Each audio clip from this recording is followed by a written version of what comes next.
ولقد خلقنا الإنسان ونعلم ما توسوس به نفسه ونحن أقرب إليه من حبل الوريد إذ يتلقى المتلقيان عن اليمين وعن الشمال قعيد ما يلفظ من قول إلا لديه رقيب عتيد وجاءت سكرة الموت بالحق ذلك ما كنت منه تحيد ونفخ في الصور ذلك يوم الوعيد الحمد لله আজকে আবেদা খাতুন দারুস সুন্নাহ মাদ্রাসা এবং বেড়াডোমা আহলে হাদিস জামে মসজিদের উদ্যোগে বার্ষিক ওয়াজ মাহফিল অনুষ্ঠিত হয়েছে।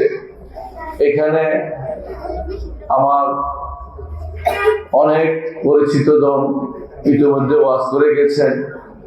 যাদের ওয়াজ আপনারা শুনেছেন, বেশিরভাগ ওয়াজই রিপিট হবে, সব কথাই ওনারা বলেছেন। আমিও কিছু বলবো, কিন্তু সবচেয়ে বড় কথা হচ্ছে আও আল কাসামা হুয়া শাহীদ, কান লাগিয়ে একটু শুনতে হবে। কেন? শুনলে কাজে লাগে। এই জন্য মন দিল থেকে শুনতে হবে। এই বাচ্চারা কথা বলা যাবে না, এই আপনারা দুজন দুই জায়গায় যান, কথা বলতে পারবেন না, কথা বলা যাবে না। কেমন? আমার কথা একটু শুনেন, আমরা কথা সবাই শুনে ইনশাআল্লাহ। প্রিয় ভাইরা, আমি সূরা কফের কয়েকটি আয়াত তিলাওয়াত করেছি। আয়াতগুলোর ব্যাখ্যা করব ইনশাআল্লাহ, আপনারা শুনেন। আল্লাহর বাণীর চেয়ে সত্যবাণী কি পৃথিবীতে আছে? আল্লাহ রসুলের বাণীর চেয়ে সত্যবাণী আর আছে? সবচেয়ে সত্যবাণী হচ্ছে আল্লাহর বাণী এবং সবচেয়ে সুন্দর বাণী হচ্ছে রসুলের বাণী। আল্লাহর বাণী যখন আসে তখন শুনতে হয়। আল্লাহর বাণী, আল্লাহ বলছে এটা কোরআনে কারীমে, যে যখন কোরআন তেলাওয়াত করা হয় তখন তোমরা কান লাগিয়ে শোনো। কেন? লাআল্লাকুম তুরহামুন, তোমাদের প্রতি দয়া করা হবে। আমরা দুনিয়াতে যা করি, যদি আল্লাহর দয়া না পাই, জান্নাতে যেতে পারবো? তাহলে দয়াটা খুব দরকার। ঈমানদার দয়া খুঁজে, কোথায় দয়া আছে। এই যে আজকে এখানে নরনারীরা আসছে ওয়াজ শুনতে, কেন? আল্লাহর দয়া পাবো। ওয়াজ শুনলে লাভ হবে। কি লাভ হবে? রাসূলুল্লাহ সাল্লাল্লাহু আলাইহি ওয়াসাল্লাম বলেছেন, যেখানে কোনো এরকম জিকিরের মাজলিস হয়, এটা জিকিরের মাজলিস কোনো ওই লাভ দিয়ে গাছে ওঠার মতো মাজলিস না। জিকিরের মাজলিস হচ্ছে এটাই, যেখানে কোরআন সুন্নাহর আলোচনা হয়, যেখানে হাদিসের আলোচনা হয়, যেখানে আল্লাহর নবীর কথা বলা হয়, যখন কোরআনে কারীমের ব্যাখ্যা করা হয়, তাফসীর করা হয়, হচ্ছে জিকিরের মাজলিস। আল্লাহ রাসূল সাল্লাল্লাহু আলাইহি ওয়াসাল্লাম বলেছেন, কোথাও জিকিরের মাজলিস হলে ফেরেশতারা সেখানে হাজির হন। ফেরেশতারা একে অপরকে ডেকে বলতে থাকেন, হালুম্মু ইলা গাদাইকুম, তোমাদের খাবারের কাছে চলে আসো। কারণ এটা তারা শুনতে চায়, এখানে তারা হাজির হয়। অন্য হাদিসে রাসূলুল্লাহ সাল্লাল্লাহু আলাইহি ওয়াসাল্লাম বলেছেন, ফেরেশতারা ডানা বিছিয়ে দেয়, ফেরেশতারা রহমতের দোয়া করে এবং ফির আল্লাহ তাআলা সেখানে রহমত নাজিল করেন, সাকিনা নাজিল করেন। আল্লাহ তার কাছে যে সমস্ত ফেরেশতা আছে আরশের কাছে, তাদের সাথে আমাদের নিয়ে আলোচনা করেন। আল্লাহু আকবার। আমরা যেখানে বসছি, মনে করেন যে একটু চিন্তা করেন যে আল্লাহর কাছে ফেরেশতাদের কাছে আমাদের নিয়ে আলোচনা করছেন। দুনিয়ার বুকে আল্লাহকে যত আলোচনা করি না কেন আমরা, আল্লাহ যদি আমাদের আলোচনা না করেন তাহলে আমরা দুর্ভাগ্য। আল্লাহ তাআলা কি বলছেন? ফাযকুরুনি আযকুরুকুম ওয়াশকুরুলি ওয়ালা তাকফুরুন, আমাকে স্মরণ করো, আমি তোমাদেরকে স্মরণ করব। একবার যদি আল্লাহকে স্মরণ করেন, আল্লাহ 10 বার আপনাকে স্মরণ করবেন। আল্লাহু আকবার। একবার দুরূদ পড়লে কয়বার পড়েন? 10 বার। বুঝছেন তো? এই জন্য বলছি, আল্লাহকে স্মরণ করলে রাসূলুল্লাহ সাল্লাল্লাহু আলাইহি ওয়াসাল্লাম বলছেন, কেউ যদি আমার কথা কোন মজলিসে আলোচনা করে, হাদিসে কুদসিতে আল্লাহ তাআলা বলেন, আমি তার কথা এর চেয়ে উত্তম মজলিসে আলোচনা করি। আমরা আল্লাহর কথা আলোচনা করছি না, আমরা আশাবাদী যে আল্লাহ তাআলা, বিশ্বাস করি আল্লাহ রাসূলের কথা সত্য, আল্লাহর কথা সত্য, হাদিসে কুদসি সত্য, যে আল্লাহ তাআলা আমাদের আলোচনা ফেরেশতাদের সাথে করবেন। আল্লাহু আকবার। জমিনের বুকে আপনি যত ভালোই হন, আল্লাহর কাছে যদি ভালো না হন কোনো কাজ হবে না। আল্লাহর কাছে ভালো হতে পারলে জমিনের বুকে আপনাকে কেউ চিনে না, কোনো অসুবিধা নেই। দুনিয়াতে অনেক মানুষ আছে, দুনিয়াতে অনেক মানুষ আছে যাদেরকে দুনিয়ার মানুষ চিনে না, কিন্তু উপরে তার জন্য জান্নাতের ব্যবস্থাপনা হয়ে গেছে। আল্লাহ, দুনিয়াতে আপনি যদি কোনো খ্যাতি অর্জন করতে চান, দুনিয়াতে খ্যাতি পেয়ে যাবেন, কিন্তু দুনিয়াতে যদি কোনো আল্লাহর নেক বান্দা হতে চান, উপরে আপনার জন্য ভালো ভালো পুরস্কারের ব্যবস্থা রয়েছে। উপরে যার জন্য, জান্নাতে যার জন্য ভালো ব্যবস্থা রয়েছে, সে হচ্ছে সত্যিকার ইমানদার। রাসূলুল্লাহ সাল্লাল্লাহু আলাইহি ওয়াসাল্লাম বলেছেন, তায়েস আব্দুদ দিনার, তায়েস আব্দুদ দিরহাম। দিরহামের দাসের ধ্বংস হোক, দিনারের দাসের ধ্বংস হোক। তায়েস আব্দুল খামিলা, তায়েস আব্দুল খামিসা। কাপড়ের দাসের ধ্বংস হোক এবং চাদরের দাসের ধ্বংস। চাদরের কাপড়ের দাস কেমনে হয়? অর্থাৎ তার অন্তর এটার সাথে এমনভাবে লেগে আছে যে টাকা পয়সার দিকে আল্লাহর ইবাদত করার সময় তার নাই। তাহলে সে ইবাদত কিসের করতেছে? টাকা পয়সার ইবাদত করতেছে, চাদরের ইবাদত করতেছে, চাকরির ইবাদত করতেছে। অর্থাৎ আল্লাহ থেকে যেগুলি বিমুখ করে দেয় এবং আল্লাহর ইবাদতের দিকে যেটা বাধা দিয়ে থাকে, সে কিন্তু উল্টাটা ইবাদত করতেছে। কথা কি বুঝতে পারছেন? ক্লিয়ার? কিন্তু দেখেন, দুনিয়ার বুকে কিছু মানুষ আছে, দুনিয়ার কিছু পরোয়া করে না, থাকে একসাথে, কিন্তু আল্লাহর কথা সবসময় মাথায় স্মরণ থাকে। রাসূলুল্লাহ সাল্লাল্লাহু আলাইহি ওয়াসাল্লাম বলেছেন যে তুবা লিআবদিন, ওই বান্দার জন্য সুসংবাদ, যেই বান্দা কোথায় তাকে কাজে দিলে চিন্তা করে না, সে চিন্তা করে আল্লাহর সন্তুষ্টি বিধান করতে পারছে কিনা। আল্লাহ সন্তুষ্টি বিধানের জন্য সে চিন্তা করে। আপনাকে কোন জায়গায় কাজ করতেছেন যা বড় কথা নয়, আপনি কোন পদে আছেন যা বড় কথা নয়, কোন দলে আছেন যা বড় কথা নয়, আপনি আল্লাহর জন্য কাজ করতে পারছেন কিনা এটা হলো বড় কথা। আপনার এটা উপরে লেখা হচ্ছে কিনা, একটা দিন যাচ্ছে, ওই দিন আপনার আমল নামাতে কিছু যোগ হয়েছে কিনা, আপনার আমল নামাতে কিছু বিয়োগ হয়ে যাচ্ছে কিনা, এই আশঙ্কা যে ব্যক্তি করবে সে ব্যক্তি আল্লাহর প্রিয় বান্দা।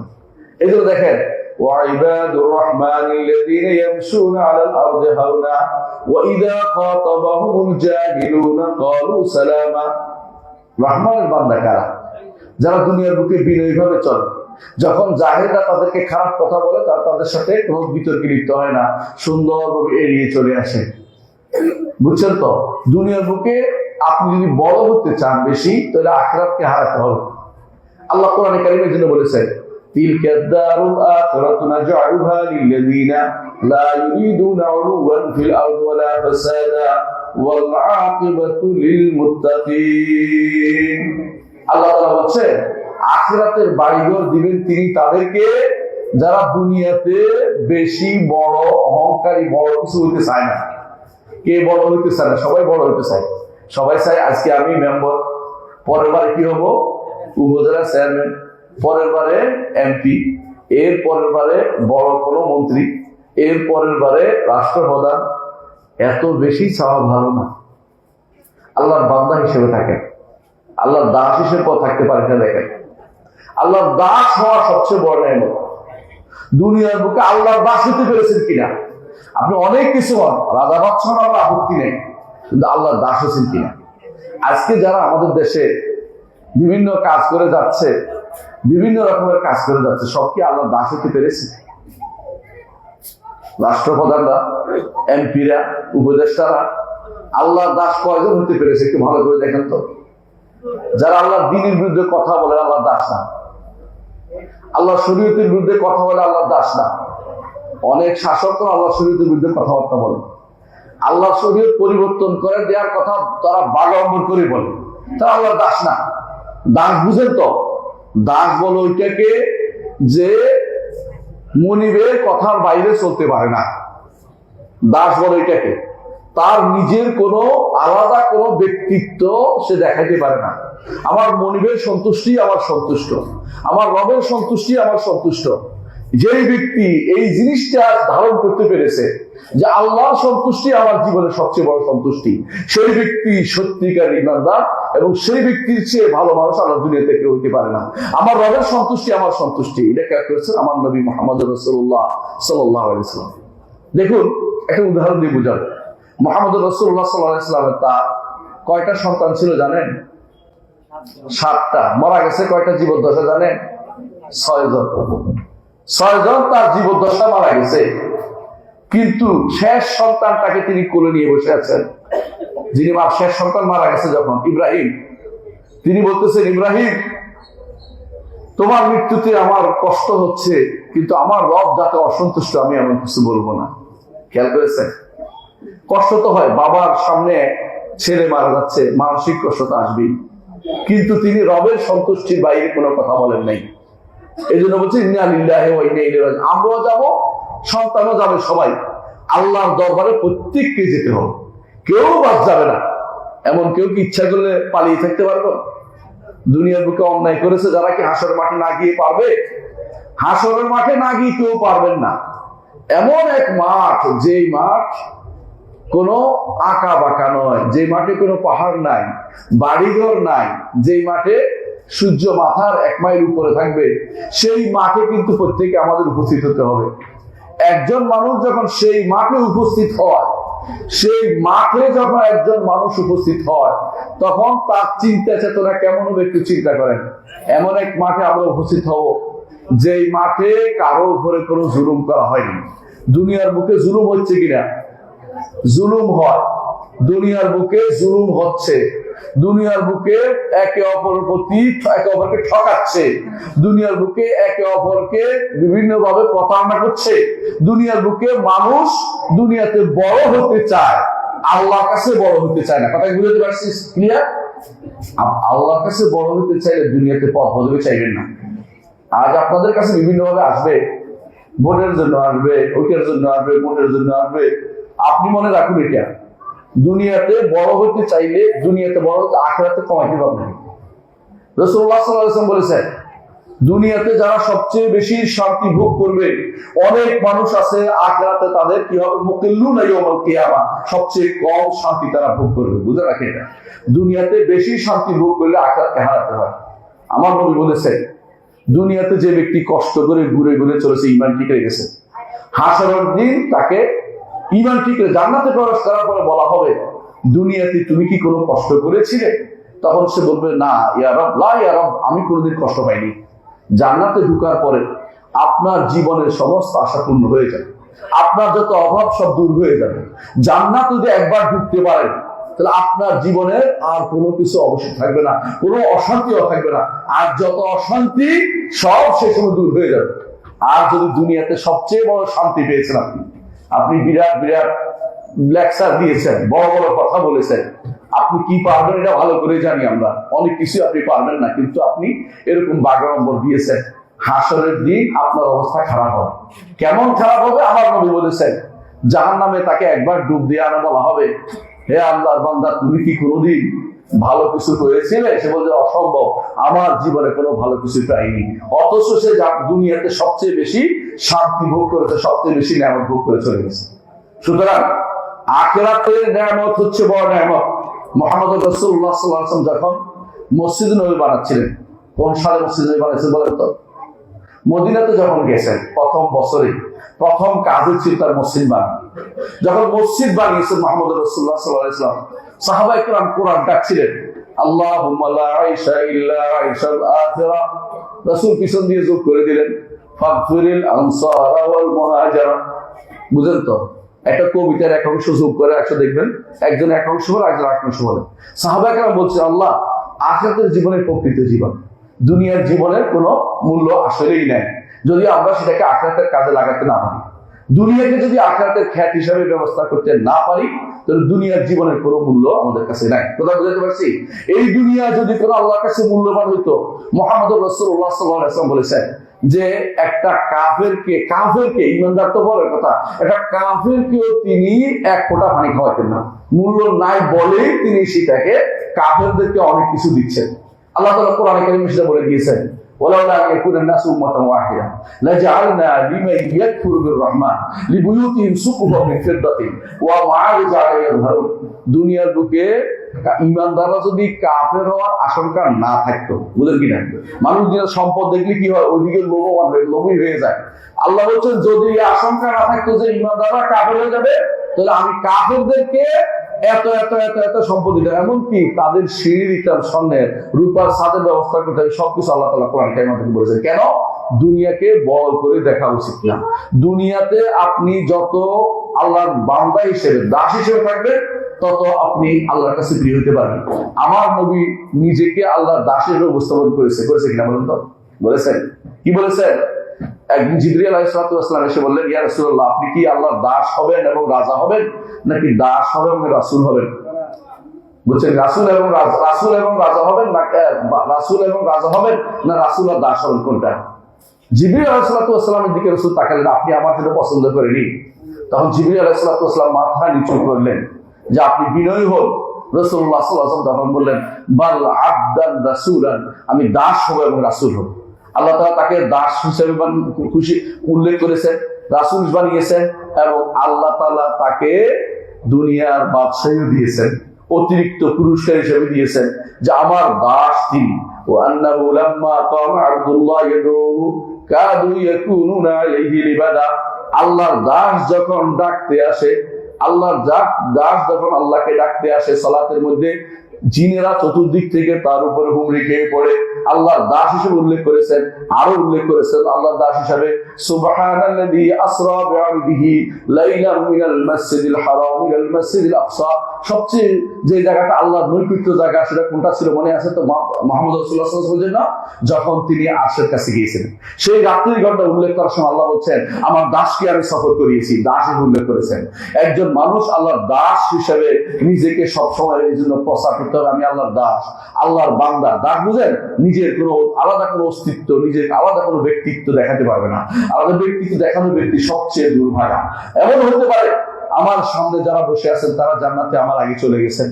এমন অনেক মানুষ থাকতে পারে যে আল্লাহর প্রিয় বান্দারা আছেন, যারা আল্লাহর দ্বীনকে ভালোবাসেন, শরীয়তকে ভালোবাসেন এবং বাস্তবায়নের জন্য সারাদিন চিন্তা করেন।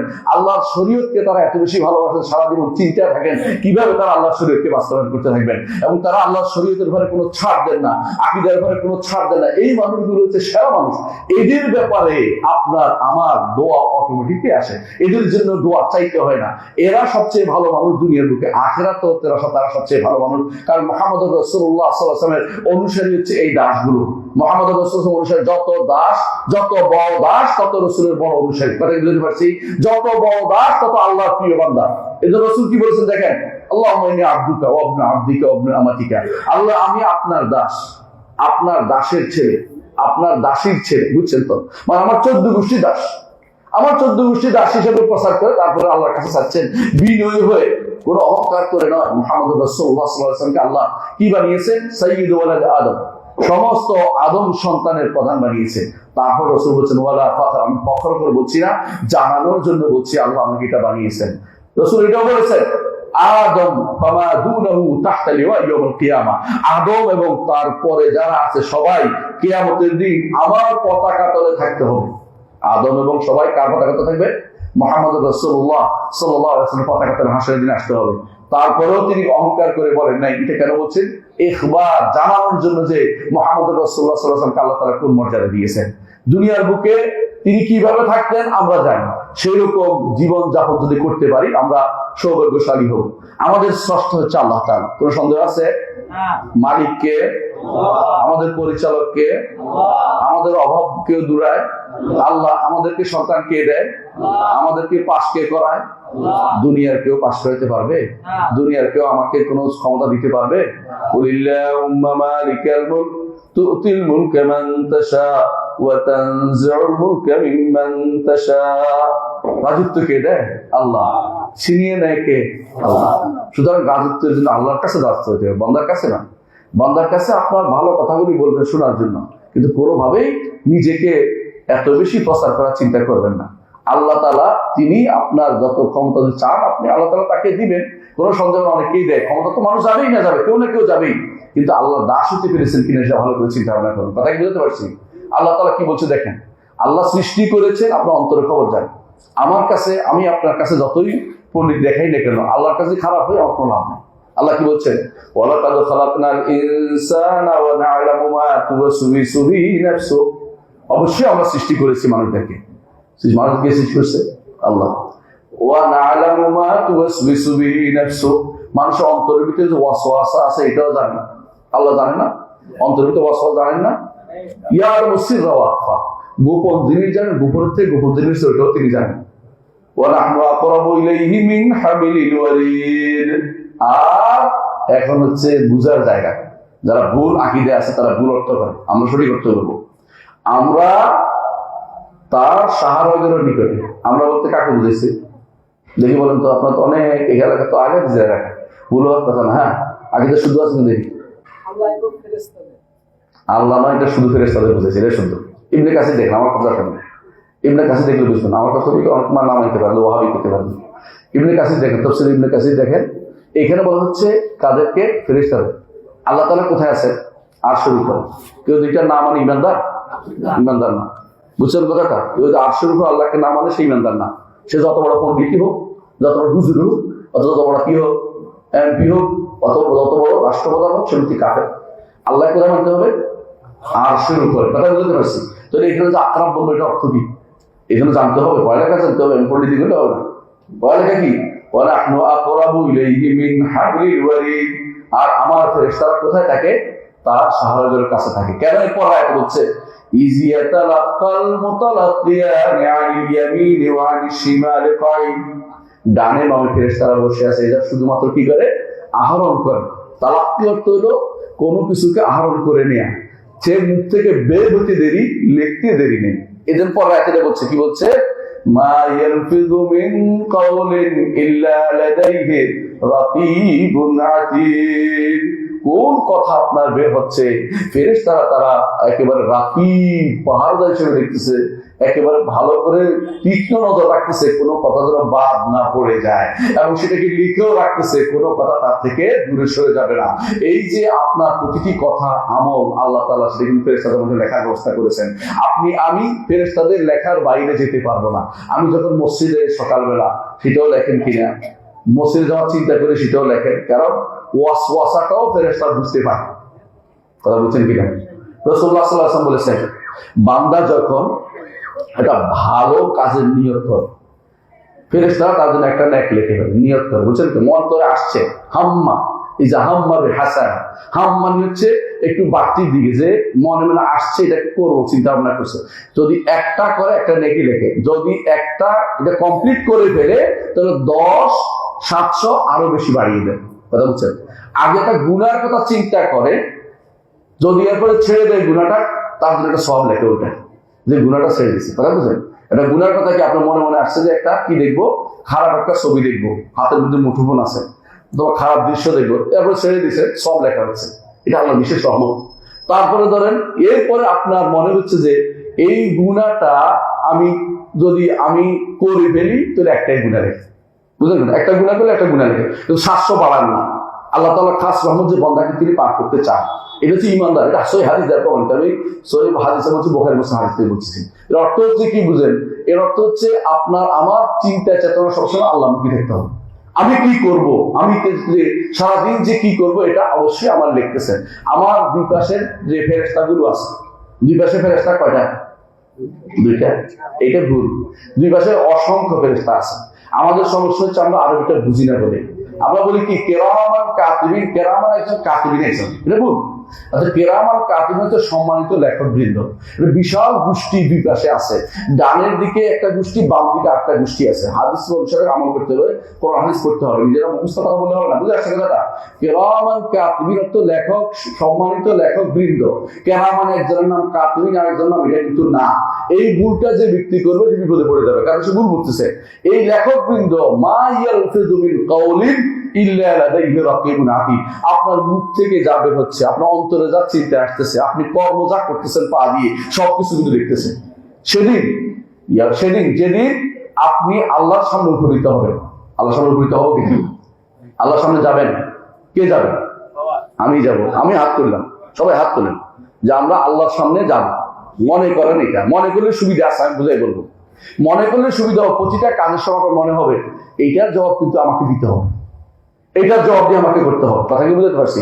মুখ দিয়ে আল্লাহ বিরোধী কথা বলছেন কিনা, আল্লাহ শরীয়ত বিরোধী কথা বলছেন কিনা, আল্লাহ তাআলা দ্বীন বিরোধী কথা বলছেন কিনা, এর জন্য জবাব দিয়ে করতে হবে। আপনি অন্তর দিয়ে ওদিকে গেছেন কিনা, অন্তর দিয়ে ঘুরেছেন কিনা, আল্লাহর বিরুদ্ধে মানুষকে প্রশ্রয় দিচ্ছেন কিনা, আল্লাহ নবীর বিরুদ্ধে কথা বলছেন কিনা, ইসলামের বিরুদ্ধে কথা বলেন কিনা, আল্লাহ তাআলা কিন্তু আপনাকে ছেড়ে দেবেন না। যদি আপনি তওবা করে না যান, তাহলে কিন্তু সেখানে আপনার খবর আছে। কেউ যদি মানসিক চিন্তা করে কুফরিতে লিপ্ত হয়ে যায় অনেক মানুষ, যে মানসিকভাবে আপনাকে পরিশুদ্ধ থাকতে হবে, তাহলে প্রতিটি মানুষ অন্তরে যা উদিত হয় আল্লাহ তাআলা লেখার ব্যবস্থা করেন, তাই কিনা? আল্লাহ তাআলা জানেন কিনা সেটা অবশ্যই জানেন। তারপর কেন লেখার ব্যবস্থা করেন? ওয়ামা আনা বিযাল্লামিল লিল আবিদ, বান্দার উপর আমি জুলুমকারী নই, সেজন্য বলতে না পারে যে আপনি তো আমাকে কোনো প্রমাণ দেখাচ্ছেন না। আল্লাহ তাআলা প্রমাণ ব্যতীত কাউকে পাকড়াও করেন না, প্রমাণ দিয়েই পাকড়াও করবেন। সেদিন কিছু মানুষ বলবে, কি বলবে? যে আপনার ফেরেশতারা লিখেছে আমি তো দেখি নাই। আল্লাহ তাআলা সেদিন কিন্তু বেশি দূরে নয়, সেদিন আল্লাহ তাআলা আপনাকে সেদিন সরাসরি আপনার শরীর থেকে সাক্ষ্য নেবে। وقالوا لجلودهم لما شهدتم علينا قالوا أنطقنا الله الذي أنطق كل شيء وهو خلقكم أول مرة وإليه ترجعون। সূরা ফুসসিলাত হামিম আস-সাজদা। আল্লাহ তাআলা বলছেন যে আল্লাহ তাআলা সেদিন চামড়াকে বলবে কথা বল। চামড়া বুঝেন? চামড়া কথা বলে কি বাদ বসছে কিছু? হাতের চামড়া, পায়ের চামড়া, বুঝছেন তো? আপনার শরীর অঙ্গ কথা বলবে। সেদিন আপনি বলবেন কি, তোমাকে হৃষ্টপুষ্ট করার জন্য তো আমি অন্যায় করেছি, তোমাকে হৃষ্টপুষ্ট করার জন্য আমি এটা করেছি ওইটা করেছি, তুমি আমার বিরুদ্ধে সাক্ষ্য দিচ্ছ কেন? তখন আমরা কি বলবে? আনতাকানাল্লাহুল্লাযী আনতাকা কুল্লা শাই, যে আল্লাহ সবাইকে কথা বলতে বলেছেন, তিনি আমাকে আজকে কথা বলতে বলেছেন, আমি কথা না বলে ছাড়বো না। শুধু এইটাও নয়, এটা আরেকটা সাক্ষী রয়েছে। সেটা কি? জমিন আপনার বিরুদ্ধে সাক্ষ্য দেবে। যেই জমিন আপনি চলেছেন, ভাই আপনি একটু চিন্তা করেন তো, জমিন আপনার বিরুদ্ধে, চামড়া আপনার বিরুদ্ধে, হাত আপনার বিরুদ্ধে, আপনার চোখ আপনার বিরুদ্ধে, আপনার পা আপনার বিরুদ্ধে, মানে আল্লাহ তাআলা কোরআনে কারীমে যেগুলি সব মুখ মোহর মারে যে এগুলি দিয়ে কথা বলাবেন তিনি। আপনি এত শত্রু পরিবেশিত হওয়ার পরেও এগুলো আপনার শত্রু, কিন্তু আপনার মিত্র মনে করতেছেন এখন, এগুলি শত্রু। তারপর আবার কি আছে? অতিরিক্ত শত্রু আছে আপনার। কারা? জিনগুলি আছে, শয়তানগুলো আছে না আপনার বিরুদ্ধে, শয়তানগুলো আপনার বিরুদ্ধে আছে। আবার নাফসে আম্মারা বিসু, অন্তরের যে খারাপ দিকে, সেদিন এত শত্রুটিকে আপনি যদি কোনো কবরে ঈমান নিয়ে যেতে পারেন, আপনি হচ্ছেন মুস্তাকিম। কথা বুঝতে পারছেন? আপনি ইস্তেকামতের উপর আছেন। আল্লাহ তাআলা ইস্তেকামতের যারা থাকবে তাদের কি পুরস্কার কথা শুনেন। আল্লাহ তাআলা কোরআনে কারীম বলেছেন, ইন্নাল্লাযীনা ক্বালু রাব্বুনাল্লাহ সুম্মা ইসতাকামু তাতানাজ্জালু আলাইহিমুল মালায়েকা আল্লা তাখাফু ওয়া লা তাহজানু ওয়া আবশিরু বিল জান্নাতিল্লাতী কুনতুম তুআদুন। দুনিয়ার এত ফিতনার ভিতরে পড়েও যে ব্যক্তি আল্লাহকে রব মেনেছে, আল্লাহকে রব মানার অর্থ বুঝেন? তিনি আমার স্রষ্টা, তিনি আমার মালিক, তিনি আমার পরিচালক। কোন কবর, মাজার, ব্যক্তি, মানে যত রকমের যা দুনিয়াতে আছে এগুলি কেউ আমাকে বাঁচাতে পারবে না, এগুলি কেউ আমাকে কোনো কিছু আমার উপকার করবে না। আমার উপকার বা ক্ষতির মালিককে আল্লাহ। তিনি ব্যতীত মুহাম্মদ রাসূলুল্লাহ সাল্লাল্লাহু আলাইহি ওয়াসাল্লাম তিনিও আমাকে উপকার করতে পারেন না। এখন তিনি যদি জীবিত থাকতেন শুধু আল্লাহর কাছে দোয়া করতে পারতেন, কিন্তু তিনি নিজের জন্য কোনো ভালো মন্দ তিনি কিছু মালিক নন। কি বলছেন? আপনি নিজে বলেছেন, কুল ইন্নী লা আমলিকু লাকুম দাররান ওয়ালা রাশাদা। এটা আপনি বলে দিন যে আমি তোমাদের জন্য ভালো বা মন্দ করে আনার ক্ষমতা রাখি না। এবার তো হচ্ছে আল্লাহ রাসূল জীবদ্দশায় কিছু করতে পারেন নাই, আর এখন তো তিনি কবরের নিচে, আলাদা জীবন, দুনিয়ার জীবনে তিনি মৃত। দুনিয়ার জীবনে যেহেতু তিনি নাই, তিনি আমার জন্য কোনো কিছু আনতে পারবেন না। এটাই ইমানদার বিশ্বাস করতে হবে। এবার বিশ্বাস করলে হচ্ছে রব্বুল আল্লাহ, তিনি আমার রব। জীবনের প্রতিটা ক্ষেত্রে আল্লাহকে রব মানতে হবে। তিনি আমার সবকিছু তিনি পরিচালনা করেন, আর কেউ করতে পারে না। যখন এই কথা বলে সারা জীবন ইস্তাকামু, অর্থাৎ এর উপরে প্রতিষ্ঠিত থাকবে। প্রতিষ্ঠা কিভাবে? প্রতিদিন বলবেন রাদিতু বিল্লাহি রাব্বান ওয়া বিল ইসলামি দীনান ওয়া বি মুহাম্মাদিন নবিয়্যান। ইসলামকে দ্বীন হিসেবে পেয়ে আমি সন্তুষ্ট। ভাই, ইসলামকে যদি দ্বীন হিসেবে পান তো কি সেকুলারিজম আসতে পারে? ইসলামকে দ্বীন হিসেবে পেলে আর কোনো ইজম আসতে পারে না। কথা কি বুঝতে পারছি? গণতন্ত্র আসতে পারে, সমাজতন্ত্র আসতে পারে, ওই অন্যান্য যত তন্ত্র বেড়েছে একটাও আসতে পারে না। আমি কথা বুঝতে পারছি? আপনার কাছে হয়তো মনে হবে গণতন্ত্রের মধ্যে একটু ছাড়, অন্যগুলি মার, তাই না? আসলে একটাও ইসলামের নাই। কথা কি বুঝতে পারছি? ইসলাম 1200 বছর পর্যন্ত এই সমস্ত ইজম বাদে চলেছে। এই সমস্ত ইজম যখন ওই আব্রাহাম লিঙ্কনের মতো এই কাফের না মুসলমান, কাফের সন্দেহ আছে নাই, ওই কাফের মতবাদ আপনার ভালো লাগলো, মুহাম্মদ রাসূলুল্লাহ সাল্লাল্লাহু আলাইহি ওয়াসাল্লাম মতবাদ ভালো লাগলো না, সাহাবায়ে কেরামের মতবাদ ভালো লাগলো না, আপনার খলিফায়ে রাশিদিনের চিন্তা ভালো লাগলো না, আপনি এরপরে যদি একটা কিছু অন্তর আপনার রোগ আছে, আপনার অন্তর রোগ আছে, এখনো পরিচ্ছন্ন হতে পারেন নাই, আপনাকে অবশ্যই এই কথা বিশ্বাস করতে হবে। আপনি হয়তো গুনার কাজ করতে পারেন ভিন্ন কথা, কিন্তু বিশ্বাস এটা থাকতেই হবে যে কোনো তন্ত্রমন্ত্র ইসলামের সাথে অ্যাডজাস্ট হবে না, এগুলিকে আর বাতিল করতেই হবে, এগুলি কোনোভাবে মানার সুযোগ নেই। কথাকে বুঝতে পারছি? এগুলিকে আপনি কুফরি হিসেবে মেনে নিতেই হবে, কারণ রাদিতু বিল্লাহি রাব্বান ওয়া বিল ইসলামি দীনান ওয়া বি মুহাম্মাদিন নাবিয়্যান। মুহাম্মদ সাল্লাল্লাহু আলাইহি ওয়াসাল্লাম আদর্শ যথেষ্ট। দুনিয়ার আমাদের ইমাম আছে না, আবু হানিফা, মালিক, শাফি, আহমদ আছে কিনা? এরপরে বুখারী, মুসলিম, আবু দাউদ, তিরমিজি আছে কিনা? আরো কত ইমাম আছে। ইমামরা কি আমাদের জন্য আদর্শ না? আদর্শকে মুহাম্মদ রাসূলুল্লাহ সাল্লাল্লাহু আলাইহি ওয়াসাল্লাম, এবং তিনি তাকে যারা অনুসরণ করবে, যতটুকু অনুসরণ করবে ততটুকু আদর্শ হবে। যতটুকু অনুসরণ করবে, যেটুকু অনুসরণ করবে এটা বাদ।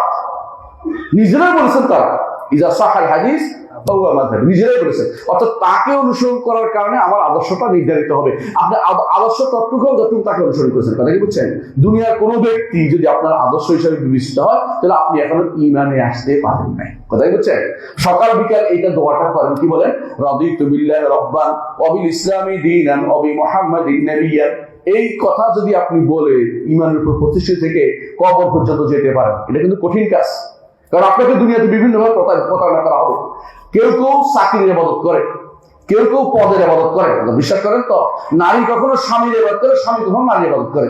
ইবাদত কিসের নামে বুঝলে সহজে বুঝতে পারবেন।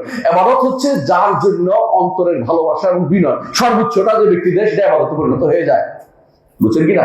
যেটার জন্য আপনি জীবনের সবকিছু ব্যয় করতে রাজি হয়ে যান, সেটা ইবাদতে পরিণত হয়ে যায়। আপনি কার ইবাদত করে একটু ভালো করে চিন্তা করবেন। আমি কি আল্লাহর দাসত্ব করি, নাকি দুনিয়ার কোনো কিছু দাসত্ব করে যাচ্ছি আমি? এটা ভালো করে দেখবেন। আমি প্রথমে যে হাদিসটা বলেছিলাম মধ্যে আছে যে কেউ টাকার ইবাদত করে, কেউ কি করে? কাপড়ের ইবাদত করে। রাসূল বলেছেন এটা কিভাবে টাকার ইবাদত, কাপড়ের ইবাদত করে, কারণ অন্তরে যত ভালোবাসা, যত বিনয়, দুইটার জন্য সে নিবেদিত করছে। এইভাবে কেউ চাকরির ইবাদত করে। আমাদের এই সমস্ত বাহিনীগুলি আছে, অনেক বাহিনী, বুঝছেন তো? ধরো বাংলাদেশের অন্য দেশের ধরে বাহিনীগুলো আছে। এই বাহিনীগুলি কার ইবাদত করে? রাষ্ট্রপ্রধানের ইবাদত করে, শাসকদের ইবাদত করে। তারা যদি আল্লাহর ইবাদত করতে একটা নির্দেশ মানা এক জিনিস বৈধ। একটা ইবাদত মানে কি? অবৈধ জায়গাতে মেনে নেওয়া। অবৈধ কথা যখন আপনি জোর করে মেনে নেবেন, প্রথমে গুনাহ থাকে, আর যখন এটা বেপরোয়া হয়ে যায় তখন কাফের হয়ে যাবে। একটা হচ্ছে প্রথম গুনাহ, আপনি মদ খাওয়া গুনার কাজ, কোনো সন্দেহ নেই, কিন্তু মদ খেলে কি হবে? কাফের হয়ে গেছে। কথাই বুঝছেন কিনা? মানে আপনি বেপরোয়া যে কোনো জিনিস যদি কোনো যেটা হারাম এটাকে কেউ হালাল করতে চেষ্টা করে, সেটা কাফের হয়ে যায়। যেটা হারাম, যেটা হালাল আছে এটাকে হারাম করলেও কাফের হয়ে যায়, আর হারামকে হালাল করলেও কাফের হয়ে যায়। কিন্তু গুনাহ তো মানুষ করবেই, গুনাহ কে না করে?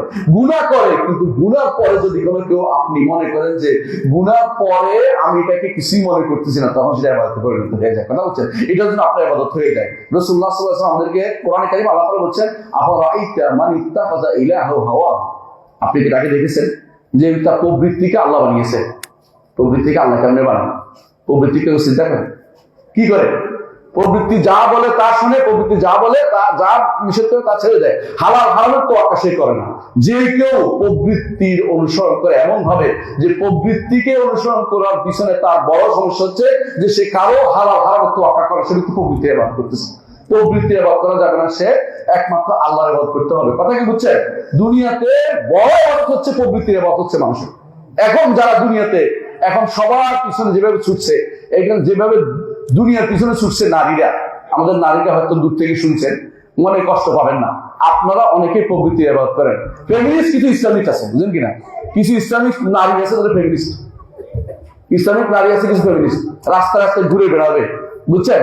এখন ইসলামের কথা বলবে, কিছু বললে আপনি তো আপনার জন্য তো রাস্তায় ঘুরানো ঠিক না, আপনার জন্য তো এটা করা ঠিক না। সে ব্যক্তি বলবে আমি কি ইসলামের বিরুদ্ধে? ইসলাম কি আমাকে বাধা দিছে নাকি? হ্যাঁ, ইসলাম আপনার কিছু ঘরে থাকতে। আল্লাহ কি বলছে? ওয়াকারনা ফি বুয়ুতিকুন্না ওয়ালা তাবাররাজনা তাবাররুজাল জাহিলিয়াতিল উলা। ঘরে থাকো, ঘরে থাকো। ওয়াকারনা অর্থ ঘরে থাকো, ঘরের ভিতরে অবস্থান করো। ওয়ালা তাবাররাজনা তাবাররুজাল জাহিলিয়াতিল উলা। আগেকার জাহিলিয়াতের মতো রাস্তায় বেরিয়ে পড়ো না। আগেকার জাহিলিয়াত হচ্ছে খারাপ অবস্থা, এখন নারীদের আছে। আপনি ভালো করে দেখেন না, কোন কোন নারী কোন নেতৃত্ব দিচ্ছে, নারীদেরকে নিয়ে কোন কোন রাষ্ট্র, কোন কোন দলের নেতৃত্ব দেখাচ্ছে। এগুলি সবগুলি হচ্ছে জাহিলিয়াতের কাজ। জাহিলি ছাড়া জাহিলি যুগের কাজ ছাড়া এগুলো কোনো কিছুই নয়। নারীদেরকে আল্লাহ বলছে ওয়াকারনা ফি বুয়ুতিকুন্না ওয়ালা তাবাররাজনা তাবাররুজাল জাহিলিয়াতুল উলা, ঘরে থাকো।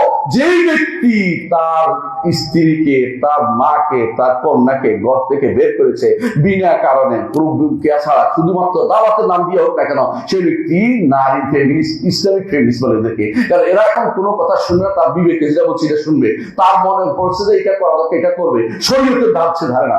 শরীয়তের বিধান হচ্ছে তাকে পূর্ণ ঘরে থাকতে হবে, প্রয়োজনে বের হবে। কিভাবে বের হবে?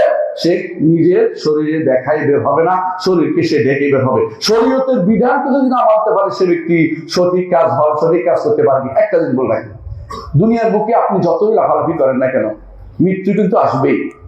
মৃত্যু কিন্তু আসবেই। মৃত্যু এমন এক জিনিস, এর থেকে কেউ বাঁচতে পারে না। আল্লাহ তাআলা নিজে বলেছেন কোরআনে কারীমে, আইনামা তাকুনু ইউদরিকুমুল মাউত ওয়ালাউ কুনতুম ফি বুরুজিন মুশাইয়াদা। যেখানে থাকো না কোনো মৃত্যু তোমাকে পাবেই। যত রকমের বাধাই করা ঘরের ভিতরে থাকো, একেবারে সেখানে তোমাকে মৃত্যু ছাড়া যাবে না। আমার আপনার সবাই মৃত্যু আসবে। আমি যত রকমের চালাকি করি না কেন, এই চালাকি আল্লাহর কাছে ধরা খেয়ে যাবে। আমি যত রকমের অপব্যাখ্যা করি না কেন, শরীয়তের দ্বীনের অপব্যাখ্যা করে আমার সন্তানকে বা আমার স্ত্রীকে ঘর থেকে বাইরে করেছি, অথবা আমি নিজে কোনো পথ নিয়ে নিয়েছি, আমি কোনো একটা বড় কিছু করতে যাচ্ছি, আল্লাহ তাআলা কিন্তু ইন্না রাব্বাকা লাবিল মিরসাদ, আল্লাহ অবশ্যই দেখছেন এবং সবকিছুরই খবর রাখেন। আর আল্লাহ তাআলা শুধু দেখছেন না, বরং কি আল্লাহ তাআলা অন্তরের খবর জানেন। কোন দিকে আপনার অন্তর যাচ্ছে সেটাও তিনি ভালো করে জানেন। সুতরাং কোনো ব্যক্তি যেন ভুলেও চিন্তা না করেন যে আল্লাহ আমি যা করছি আল্লাহ বোধ দেখছে না, এমন কথা চিন্তা ভাবনা করার সুযোগ নাই। যে ব্যক্তি এরকম চিন্তা করবে সে ব্যক্তি কাফের হয়ে গেছে। আর রাসূলুল্লাহ সাল্লাল্লাহু আলাইহি ওয়াসাল্লাম বলেছেন কোরআনে কারীমে দুইটা আয়াতের ব্যাপারে রাসূলুল্লাহ সাল্লাল্লাহু আলাইহি ওয়াসাল্লাম বলেছেন যে একটা হাদিস বলতেছি। হাদিসটা হচ্ছে কি, কুরাইশের দুই ব্যক্তি আসে কাবার ঘরের কাছে বসে আছে। তখন একজন বলতেছে আমরা যা করি, কুরাইশের কথা বলছে, দেখবেন ইয়াতে পাবেন আপনি, সিরাত ইবনে হিশাম পাবেন, বর্ণনা ঠিক বলছে। কুরাইশদের দুই ব্যক্তি বলে, একজন বলছে মোটা যেটা আছে বুদ্ধি শুদ্ধি না, এটা বলে জোরে বললে বোধহয় শুনে আর আসতে বললে বোধহয় শুনে। আর একটা বলতেছে না, মনে জোরে বললে শুনে, আসতে বললেও শুনে, আল্লাহ বোধহয় এটা বুদ্ধিমান বেশি। তো এটা চিন্তা করতেছে। আল্লাহ তাআলা তখন বললেন যে ওয়ালাকাদ খালাকনাল ইনসানা ওয়া না'লামু মা তুওয়াসবিসু বিহি নাফসু, মানুষ সৃষ্টি করেছে, অন্তরে কি ওয়াসওয়াসা আছে এটাও আমি জানি, কোন কুমন্ত্রণা আসে এটাও আমি জানি। সুতরাং নিজের পক্ষ থেকে নিজে পার পেয়ে যাবেন এই চিন্তা ভাবনা কোনদিন করবেন না। আল্লাহ তাআলা অন্তরের খবর জানেন কিনা? অবশ্যই জানেন। এবং যেটা আসে নাই সেটাও তিনি জানেন, ভবিষ্যতে কি আসবে সেটাও তিনি জানেন, এবং কখন কি অবস্থা হবে সেটাও তিনি জানেন। সুতরাং আল্লাহ তাআলা জানেন কে কি অবস্থা করছে। দুনিয়ার বুকে এই যে মানুষটা একটা মানুষকে মেরে ফেললো, আপনারা জানেন কি কারণে মারলো, তার কি অপরাধ, তার তোমার মতের বিরুদ্ধে হইতে পারে, মেরে ফেলতে হবে। কেন মেরে ফেলতে হবে? এই যে আপনি মারছেন, আপনি কি মনে করছেন ছাড় পেয়ে যাচ্ছেন? না, আপনারও মরতে হবে, আপনারও হাসরের মাঠে যেতে হবে। হাসরের মাঠে গেলে যে ব্যক্তি কাউকে হত্যা করে তার অপরাধ সবচেয়ে বড়। রাসূলুল্লাহ সাল্লাল্লাহু আলাইহি ওয়াসাল্লাম বলেছেন যে শিরক এবং কুফরের পর বড় অপরাধ হচ্ছে এটা। কেন? মানুষের অধিকারের মধ্যে এটা বড় অধিকার, আল্লাহর অধিকারের মধ্যে বড়টা হচ্ছে কি? সালাত। তাহলে বুঝছেন, এটা সম্বন্ধে মানুষের অধিকারের মধ্যে এটা জিজ্ঞাসা করা হবে। রাসূলুল্লাহ সাল্লাল্লাহু আলাইহি ওয়াসাল্লাম বলছেন একজন মানুষের বাঁচার অনেক পথ থাকে, কিন্তু যদি কাউকে হত্যা করে তার কিন্তু বাঁচার পথ থাকে, যদি না তওবা করে মাপ পেয়ে যায় দুনিয়াতে। যদি ওখানে যায় বিপদ হবে। তিনটা হক হবে তার, একটা হচ্ছে ব্যক্তির বাঁচার হক, আরেকটা হচ্ছে আল্লাহর হক, আরেকটা হচ্ছে তার পরিবারের লোকদের হক। তিনটা হক নষ্ট করেছে। রাসূলুল্লাহ সাল্লাল্লাহু আলাইহি ওয়াসাল্লাম বলছেন কিয়ামতের দিন এই লোক এসে বলবে ইয়া রব সালহা জালিমা কাতালানি, আল্লাহকে জিজ্ঞাসা করুন কেন আমাকে হত্যা করেছে। কোনো উত্তর সে ব্যক্তি দিতে পারবে না। দুনিয়ার বুকে আপনি টাকা খেয়ে আরেকজনের চিন্তা করে দুনিয়া যত অপকর্ম ঘটাচ্ছেন, এগুলি কিন্তু ছাড় নাই, এগুলি কিন্তু আপনার দুনিয়ার বুকেই আপনার জন্য জমা হয়ে আছে। হ্যাঁ, কবরে যাওয়ার সময় সময় আপনি কিছু খবর হয়ে যাবে, কিন্তু এটাই আমি বলতে চাচ্ছিলাম। দুনিয়ার বুকে আপনি যদি কোনো ভালো কোনো কাজ করে থাকেন, আপনি যদি ভালো কোনো কাজ করে থাকেন, আল্লাহকে রব মেনে থাকেন, মৃত্যুর সময় আপনাকে সুসংবাদ দেওয়া হয়। আমার কথা না, আল্লাহ তাআলার কথা। আল্লাহর কথা কি বলছে আল্লাহ তাআলা? দেখেন আল্লাহ তাআলা কোরআনে কি বলতেছেন, ইন্নাল্লাযীনা ক্বালু রাব্বুনাল্লাহ সুম্মা ইসতাকামু তাতানাজ্জালু আলাইহিমুল মালায়েকাতু আল্লা তাখাফু ওয়া লা তাহজানু ওয়া আবশিরু বিল জান্নাতিল্লাতী কুনতুম তুআদুন। ফেরেশতারা নাযিল হবে কখন? এটা বলেন তো। দুনিয়ার বুকেও পরেও মৃত্যুর সময় ফেরেশতারা নাযিল হয়। মৃত্যুর সময় দুই ধরনের ফেরেশতা আসে। ঈমানদারের জন্য এক ধরনের ফেরেশতা আসে, কাফেরের জন্য আরেক ধরনের ফেরেশতা আছে। সহিহ হাদিস দ্বারা প্রমাণিত।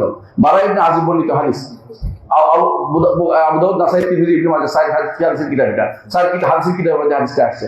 বারা ইবনে আযিব রাদিয়াল্লাহু আনহু বলেন একজন মানুষ যখন মৃত্যুর মুখে যায়, মৃত্যু হতে যায়, তখন কি করে? যদি ইমানদার হয়, ভাই কথা বন্ধ করবো, একজন মানুষ যখন ইমানদার হয়, তখন ইমানদার হলে কি করে? ফেরেশতা আসে, ফেরেশতা এসে তার মাদ্দাল বাসার চোখ দূরে আছে না, ফেরেশতারা এসে ওখানে দাঁড়িয়ে থাকে এবং দাঁড়িয়ে বলতে থাকে, দাঁড়িয়ে থাকে, এবং সেখান থেকে তারা কি নিয়ে আসে? জান্নাত থেকে সুগন্ধি নিয়ে আসে, জান্নাত থেকে কাপড় নিয়ে আসে। সই হাদিস প্রমাণ, আমি গল্প করতেছি না, আপনারা জানেন হাদিসটা, আপনার পড়ছেন, কিন্তু যারা আমার পড়ছেন, উসুল ইমান পড়ছেন, তারা সেখানে হাদিসটা পাবেন।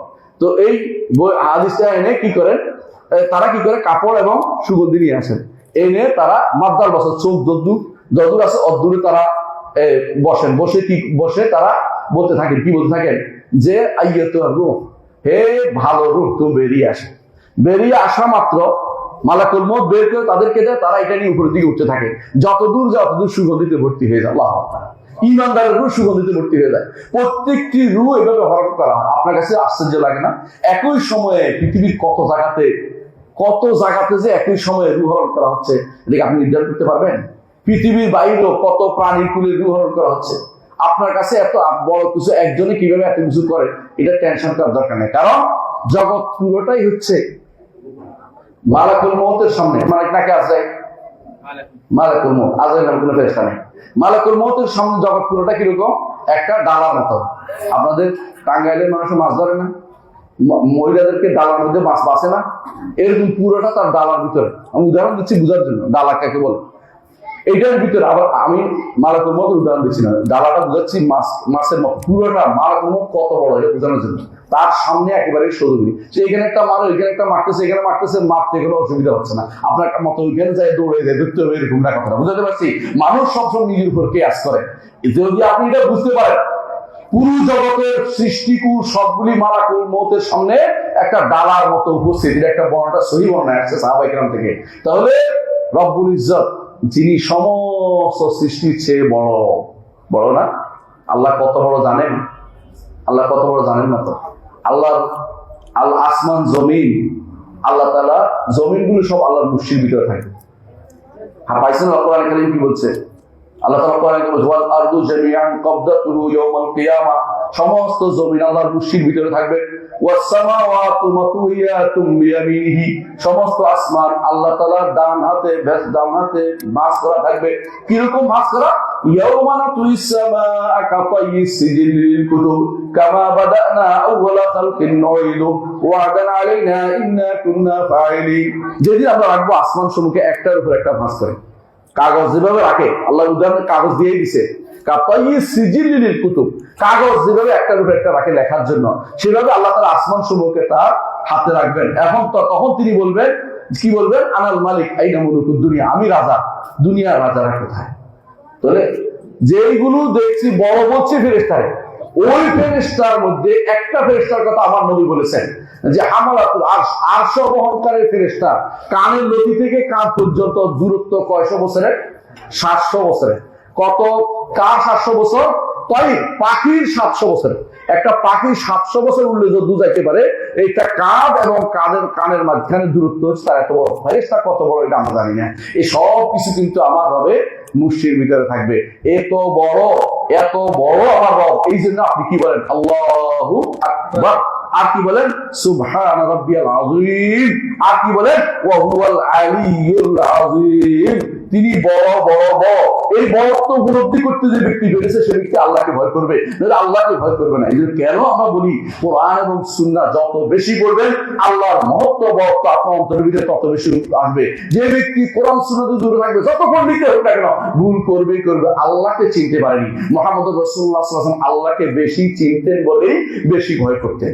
এই জন্য তিনি বলছেন ওয়াল্লাহি, আল্লাহ শপথ করে বলছি, আমি তোমাদের থেকে আল্লাহকে আখশাকুম, তোমাদেরকে বেশি ভয় পাই, আ'লামুকুম বিল্লাহ, আল্লাহকে বেশি জানি। যে আল্লাহকে বেশি জানে, আল্লাহকে বেশি ভয় করে। আসমান জমিন এগুলি এত 7 জমিন না, এগুলি হচ্ছে কুরসির মধ্যে একটা বিশাল মরুভূমির মধ্যে ফেলে রাখা 7টা মুদ্রা। কথা বুঝছেন? আল্লাহর কুরসিটা হচ্ছে কি জানেন? পা রাখার জায়গা। বারাকাল্লাহু ফিক। 2 পা রাখার জায়গা হচ্ছে আল্লাহর কুরসি। এই 2 পা রাখার জায়গা, আমরা বলি না যে পা দিয়ে বসে আছেন, বলতেছি না, এটাকেও বলেন না। পা রাখার জায়গা, হাদিস যেভাবে সেভাবে আমরা বলি, 2 পা রাখার জায়গা হচ্ছে আল্লাহর কুরসি। এই আল্লাহর কুরসির মধ্যে আসমান জমিন এত কুরসি যে এত বড় যে আসমান জমির সমস্ত সৃষ্টি বিশাল বড়ের মধ্যে 7টা মুদ্রার মতো। এটা আমার নবী বলেছেন এবং এটা কোরআন দিয়েও সাব্যস্ত হয়েছে। কোরআন কারীম কি বলছে আল্লাহ তাআলা? ওয়াসি'a কুরসিয়ুহুস সামাওয়াতি ওয়াল আরদ, বলছে কিনা আসমান এবং জমিন সবকিছু কুরসির ভিতরে জায়গা। কেমন জায়গা? একেবারে ক্ষুদ্র। আর কুরসি হচ্ছে আরশের সামনে ফেলে রাখা ছোট্ট একটা ভূমি, ছোট্ট একটা জায়গা আরশের সামনে ফেলে রাখছে। ছোট একটা কিরকম পাদানি যেটাকে বলে উঠার জায়গা অথবা পা রাখার জায়গা, এইটা 2 পা রাখার জায়গা, এইটা যদি যতটুকু ছোট হইতে পারে, একটা বিশাল বিশাল খাটের মধ্যে পা রাখার জায়গা কত ছোট হয়, বুঝলেন আপনি কথাটা? এইটুকু এত ছোট আরশ কত বড় আল্লাহ ছাড়া কেউ জানে না। আমার রব্বুল আলামিন আরশ, আল্লাহ তাআলা তিনি আরশের ভিতরে, আমরা বলি না কোথায়, আরশের উপরে, আরশের উপরে, সাবধান ভিতরে বলবেন না, আরশের উপরে। তাহলে আমার রব্বুল আলামিন কত বড় আপনি কি জানেন? আপনার মতো ব্যক্তিদের কিছু যায় আসে না জাহান্নামে দিলে। তার রাসূলুল্লাহ সাল্লাল্লাহু আলাইহি ওয়াসাল্লাম বলেন হাদিসে কুদসিতে আল্লাহ তাআলা বলেন, যদি তোমাদের সবাই যদি কোনো মুত্তাকি হয়ে যাও, লাউ আন্না আউওয়ালাকুম ওয়া আখিরাকুম ওয়া জিন্নাকুম ওয়া ইনসাকুম কানু আলা আক্কা রাজুল কালবি রাজুল মুসলিম, কালবা রাজুল, যদি মুত্তাকি হয়ে যায় সবাই, একদম সবাই একেবারে সব মুত্তাকি হয়ে গেছি, মা যাদা ফি মুলকি শাইআ, আমার রাজত্বে কিছু বেড়ে যাবে না। আর তোমরা যদি কোনো জিন এবং ইনস এবং সবাই যা আসো সবকিছু যদি কোনো কানু আলা আফজাল কালবি রাজুল, একটা ফাজের পাশে হয়ে যাও একবার সবাই, মা নাকাসা ফি মুলকি শাইআ, আমার রাজত্বে কোনো কিছু কমবে না। ইন্নামা হিয়া আমাল মুহসিয়া লাকুম, এগুলি তোমাদের আমল, তোমাদের জন্য কবুল করি, তোমাদের জন্য আমি জমা করে রাখি। ফামান ওয়াজাদা খায়রান ফালইহমাদিল্লাহ, তার আমলনামায় ভালো কিছু ফেলেছে আল্লাহ শুকরিয়া আদায় করে। ওয়ামান ওয়াজাদা গায়রা যালিকা ফালা ইউলুমান্না ইল্লা নাফসা, যে কেউ এর চেয়ে ভিন্ন কিছু পায় আমলনামাতে সেদিন নিজেকে সাহায্য কাউকে তিরস্কার না করে।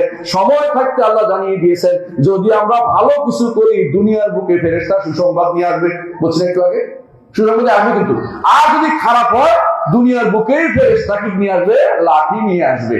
কিভাবে? আল্লাহ তাআলা কোরআনে বলেন ইয়াদরিবু মিনহুম কুল্লু বানান, আঙ্গুলের মাথাগুলি পিটে পিটে পিটে পিটে রূহ হরণ করে।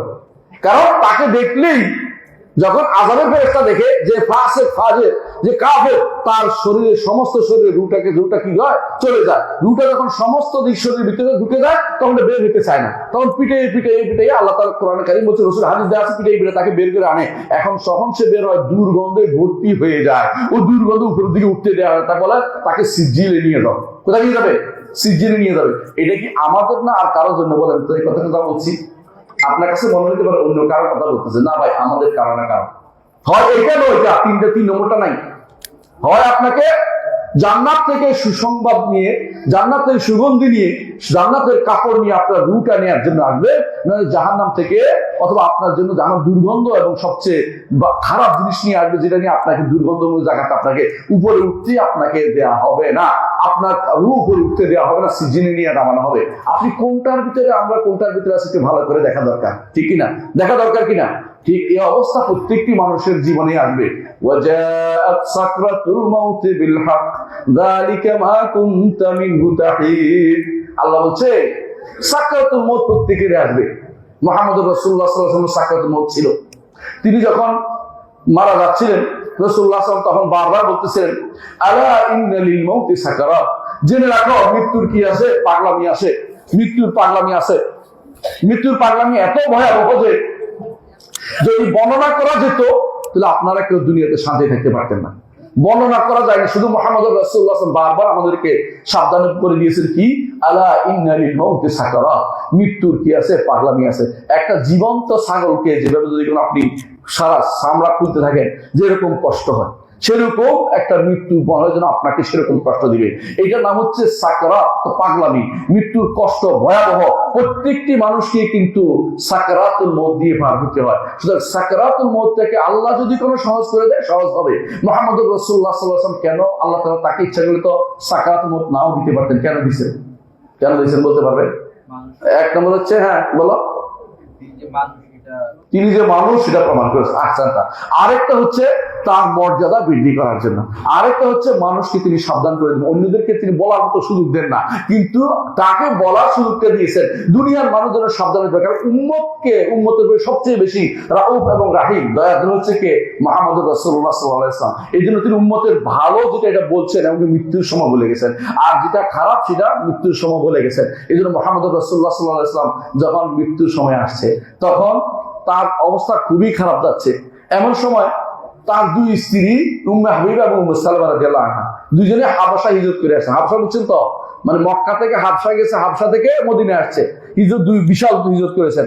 তো তারা মনে করলেন যে একটা গল্প টল্প বলে রাসূলুল্লাহ তো ভালো লাগবে, আমরা সাধারণত কোনো খারাপ অবস্থা থেকে কেউ একটা গল্প করতে ভালো লাগে, বুঝেন না? তো তারা কি করছে, দুইটা কারণ তারা এটা করেছে। তো তারা বলতেছিল যে আমরা এই হাবশাতে দুইটা জিনিস দেখে আসছি, দুইটা বিশাল দেখে আসছি, কি যে যারা মারা যায় তাদের কবরে, নেককারদের কবরের উপরে বিশাল বিশাল স্মৃতিসৌধ তৈরি করা হয়েছে। রাসূলুল্লাহ সাল্লাল্লাহু আলাইহি ওয়াসাল্লাম সেই সময়ও ছাড় দেন নাই, তিনি মুখ খুলে কাপড় নামিয়ে বলতেছেন যে উলাইকা শিরারুল খালকা ইনদাল্লাহ, আল্লাহর কাছে সবচেয়ে নিকৃষ্ট ব্যক্তি তারা, যারা তাদের সময় তারা কাফেররা কি করতো, তাদের নেককারদের উপরে স্মৃতিসৌধ বানাইতো। আমি তোমাদের নিষেধ করতে সাবধান, আমার কবরকে তোমরা কিছু বানাবে না। এবং তিনি নিষেধ করেছেন যে তার কবরকে ঈদের জায়গা যেন না বানায়, ইজতেমার জায়গা যেন না বানায়, এটা রাসূলুল্লাহ সাল্লাল্লাহু আলাইহি ওয়াসাল্লাম নিষেধ করে দিয়েছেন। তাহলে বোঝা গেল যে রাসূলুল্লাহ সাল্লাল্লাহু আলাইহি ওয়াসাল্লাম এই অবস্থাতেও তিনি ছাড় দেন নাই, বরং সত্যটা বলে দিয়েছেন, মিথ্যাটাকে তিনি কিভাবে মিথ্যা ছাড়তে হবে সেটা বলে দিয়েছেন, এবং কোনটা করতে হবে সালাত বলে গেছেন, এবং অধীনস্থ লোকদের ভালো ব্যবহার করতে বলে গেছেন, যেটাই মুহাম্মদ রাসূলুল্লাহ সাল্লাল্লাহু আলাইহি ওয়াসাল্লাম তার সর্বশেষ বাণীর মধ্যে অন্তর্ভুক্ত ছিল, কারণ তিনি উম্মতের প্রতি সবচেয়ে রহমদিল ছিলেন। তাহলে বোঝা গেল মৃত্যু আপনার আমার আসবেই, মৃত্যু থেকে আপনি আমি কোথাও পালাইতে পারবো না। যালিকা মা কুনতা মিনহু তাহিদ, পালিয়ে বেড়াচ্ছেন, পালিয়ে কোথায়? কেউ বলছে আমি মৃত্যু থেকে বাঁচার জন্য কোথায় যায়, কেউ লেনিনগ্রাদ, বেলুনগ্রাদ, অমুকগ্রাদ, তমুকগ্রাদ বিভিন্ন দেশে ঘুরে বেড়ায়, কিন্তু মৃত্যু কিন্তু আসবেই তার। এরপরে কেউ বাতাস দিয়ে 3 মাস বাঁচায় রাখে, আছে না এরকম? আমরা কিন্তু কার নাম বলি নেই, অনেকে এরকম হয়তো বাঁচার জন্য অনেক কিছু কাপড় 1 মাস। একজন আমাকে গর্ব করে বলতেছে আমার বাবাকে 1 মাস ইয়াতে রাখছি, কিসে রাখি এটা? আইসিইউতে রাখছি। তার মধ্যে কেন রাখছে? লাইফ সাপোর্ট রাখতে আল্লাহ রাসূল বলছে না। হঠাৎ করে দেখতে হবে একটা মানুষকে যে তার নিঃশ্বাস কি কোনো কারণে বন্ধ হচ্ছে কিনা, শরীরে বিধান জানতে হবে আপনাদেরকে। কিন্তু যখন আপনি বুঝতে পারবেন যে তিনি নাই, তখন লাইফ সাপোর্ট দেওয়া যায় নেই, কারণ তাড়াতাড়ি তাকে দাফন করা নিয়ম, কথাকে বুঝতে পারছি। কিন্তু আপনি দেখবেন ডাক্তার বলবে তাকে লাগাবেন, তখন লাগাবে দেখবেন যে বলে যে এখন ফিরে আসা কি আছে, একটা সম্ভাবনা আছে, কারণ এটা তিনি আটকে গেছে রুটা কোনো কারণে। সাধারণত এরকম পুরো অপঘাত হলে, কোনো বিপদ হলে এরকম হয় যে বেশিক্ষণ থাকে না, বুঝতে পারে তারা কিছুক্ষণের মধ্যে যে এটা আসার সম্ভাবনা আছে বা নাই। কিন্তু আপনি এটাকে মাসের পর মাস ফালাই রাখছেন, 6 মাসও ফালাই রাখেন, কোন ধরনের নীতি এটা? ইসলাম এটা কোনোদিনও বলে না। ইসলাম বলে যে তার রু নাই, পরীক্ষা করে দেখবেন নাই, এর অর্থ সে মারা গেছে। এরপরে আপনি তাকে আবার লাইফ সাপোর্ট দিয়ে তাকে তার সন্তানদেরকে ফকির বানিয়ে, ফকির বানিয়ে, বুঝেন না? একজন আমার কাছে আছে টাকা চাইতে, কি জন্য? আমার মা 1 মাস ছিল, এখন তো টাকা দিতে পারতেছি না, লাশও দেয় না। আমি তো লাশ ওরা খাইবে নাকি? লাশ তো দিতে বাধ্য, লাশ দিবে না কেন? শরীর দৃষ্টি লাশ দিতে বাধ্য, তারা 1 মাস রাখছে কেন? তা তো বলা দরকার ছিল আগে কিন্তু এত টাকা আসবে। তখন কিন্তু আবেগের দিকে তাকায় নাই, পয়সার দিকে তাকায় নাই, আবেগ দিয়ে রেখে দিছে, আর এখন আসছে টাকা চাইতে। এর তো কি আপনারা এই কাজ কোনোদিনই করবেন না, প্রথম ভাবে রাখবেন নাই, আলহামদুলিল্লাহ। এরপরে কোনোদিন 1 দিন 2 দিন 3 দিন 4 দিন 5 দিন 10 দিন, এরপরে 1 মাস রাখা, এটা কোনোভাবে ইসলাম অনুমোদন করে না। কোন লাশকে যদি আপনি রেখে দেন, সেটা উনার কাজ করতেছেন। বাইরে থেকে ছেলে আসবে, এই জন্য লাশটাকে কোথায় রাখছেন?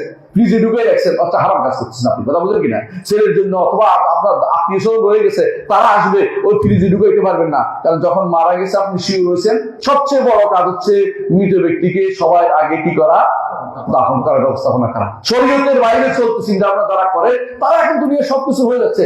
একটা লাশ নিয়ম হচ্ছে এক জায়গায় শুধুমাত্র জানাজা হবে।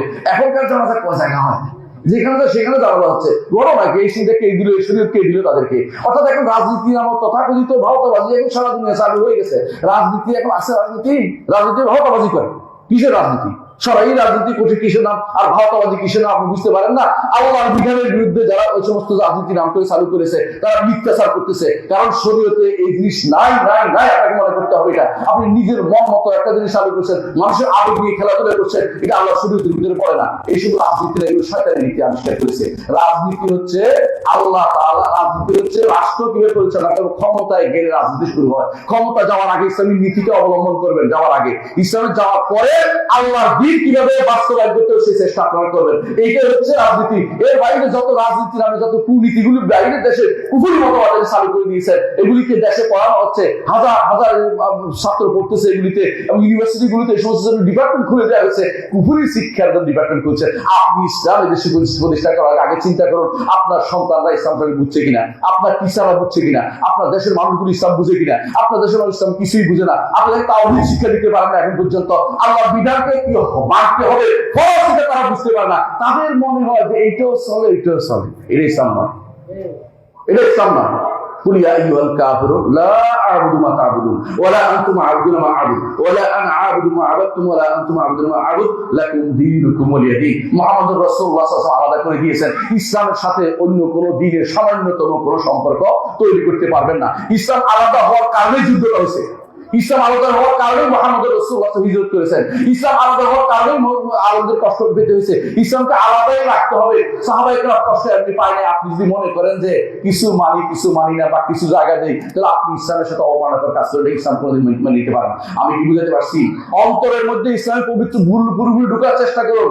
উদখুলু ফিস-সিলমি কাফা, পরিপূর্ণভাবে ইসলামে ঢুকুন। দেখেন কোথাও যদি আপনি দেখেন যে সন্দেহজনক জায়গা, ওটা উড়ে দেন, কোনো কাজে লাগবে না। এটাকে বাস্তবায়ন করার জন্য, ওটাকে জায়েজ করার জন্য এদিক সেদিক টানাটানি করেন না। আল্লাহর বিধান স্পষ্ট, আপনি অস্পষ্ট বানানোর চেষ্টা করলে আল্লাহর কাছে ধরা খেয়ে যাবেন। আমার সাথে আপনি পারবেন দুনিয়াতে বিভিন্ন ভাবে ব্যাখ্যা করে আবার একটা বুঝিয়ে দিবেন, কিন্তু আল্লাহর সামনে সেদিন পারবেন না। আল্লাহর সামনে দাঁড়াতে হবে ইয়াউমা ইয়াকুমুন নাসু লিরাব্বিল আলামিন, রব্বুল আলামিনের সামনে কিন্তু দাঁড়াতে হবে আপনাকে। আপনি বিচারের জন্য এখনই তৈরি থাকুন। আপনি দিন বুঝেন না, কথা বলেন কেন? আপনি বুঝতে হবে আল্লাহ রাসূল সাল্লাল্লাহু আলাইহি ওয়াসাল্লাম যখন তার নাযিল হল ইসলামকে বলার জন্য, তিনি কারো তোয়াক্কা করেন নাই, কোনো সামান্য নীতিও মানেন নাই। বলছে লাকুম দীনুকুম ওয়ালিয়া দীন, তোমাদের দিন তোমার, আমার দিন আমার। এটার সাথে ওইটার কোনো সম্পর্ক হইতে পারে না। মুহাম্মদুর রাসূলুল্লাহ সাল্লাল্লাহু আলাইহি ওয়াসাল্লাম সাহাবীরা সেভাবে গেছেন, খোলাফায়ে রাশিদিন সেভাবে গেছেন, এই ইমামরা সেই কথাই বলে গেছেন। আর আপনি যদি কোনো এখন দুনিয়ার ক্ষমতার জন্য সামান্যতম কেউ এদিক সেদিক করে বসেন, আল্লাহর কাছে কিন্তু আপনি জবাবদিহি করতে হবে। ক্ষমতা যাওয়া ফরজ ওয়াজিব না, কিন্তু ইসলাম মানা প্রত্যেকগুলো ফরজ। ক্ষমতা যদি আল্লাহ দেয় আপনি অবশ্যই ভালো কাজ করবেন, নিঃসন্দেহে এটা আপনার ফরজ দায়িত্ব। আসলে না আসলে নেওয়ার জন্য ব্যস্ত হওয়ার দরকার নেই। আমি কথা বুঝতে পারছি?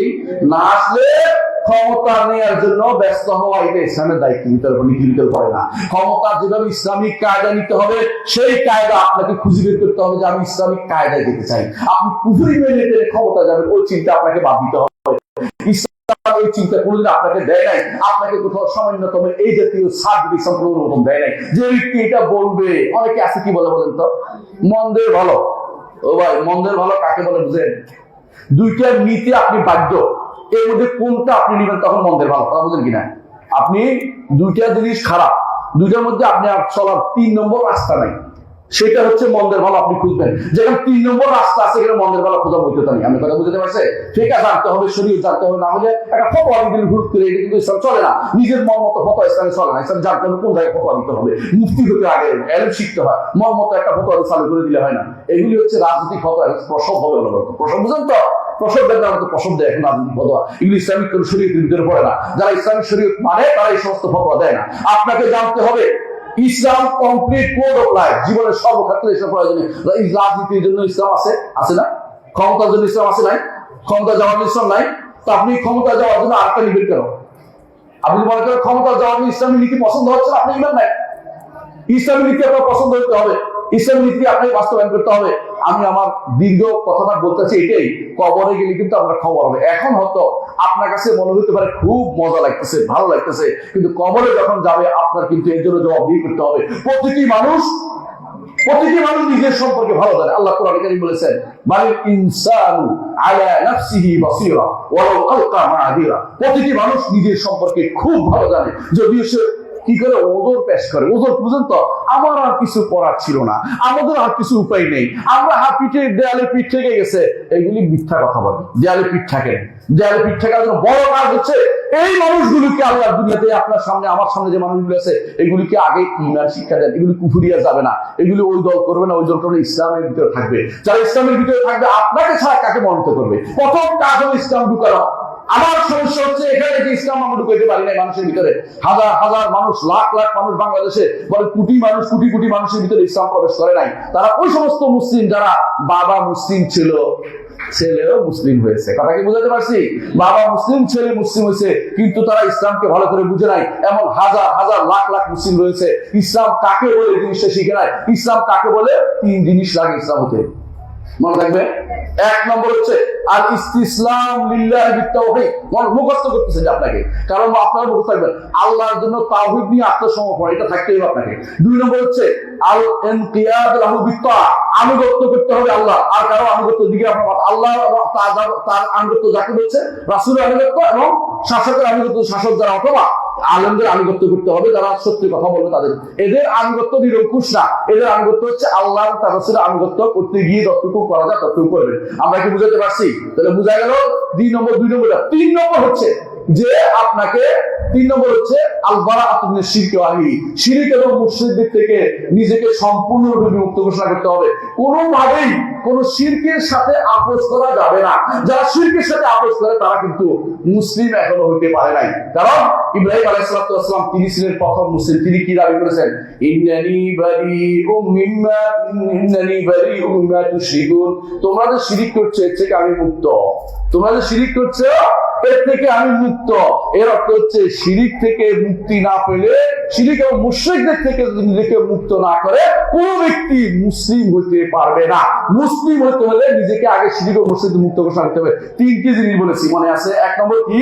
তাওহীদ নিয়ে আত্মসমর্পণ। 2 নম্বর হচ্ছে আল্লাহর কাছে আনুগত্য পেশ করা। 3 নম্বর হচ্ছে শিরক এবং মুশরিকদের থেকে নিজেকে সম্পূর্ণ বিমুক্ত ঘোষণা করা। এই 3 জিনিস না হলে এখনো মুসলিম হইতে পারে নাই। কিন্তু বাবা সলিমউদ্দিন ছেলে কলিমউদ্দিন হয়ে গেছে বলে মুসলিম হয়ে যাবে, এটা বলার কোনো কারণ নাই। জন্মসূত্রে কেউ মুসলিম, আল্লাহ তাকে সহযোগিতা করেছে, একটা বড় সহযোগিতা দেশে ইসলামে আসতে পেরেছে, কিন্তু ইসলামে থাকতে পারবে এটার জন্য দরকার 3টা জিনিস। যদি 3টা জিনিস একটাতেও কমতি হয়, সে ব্যক্তি কোনদিন মুসলিমদের কাতারে প্রবেশ করতে পারবে না।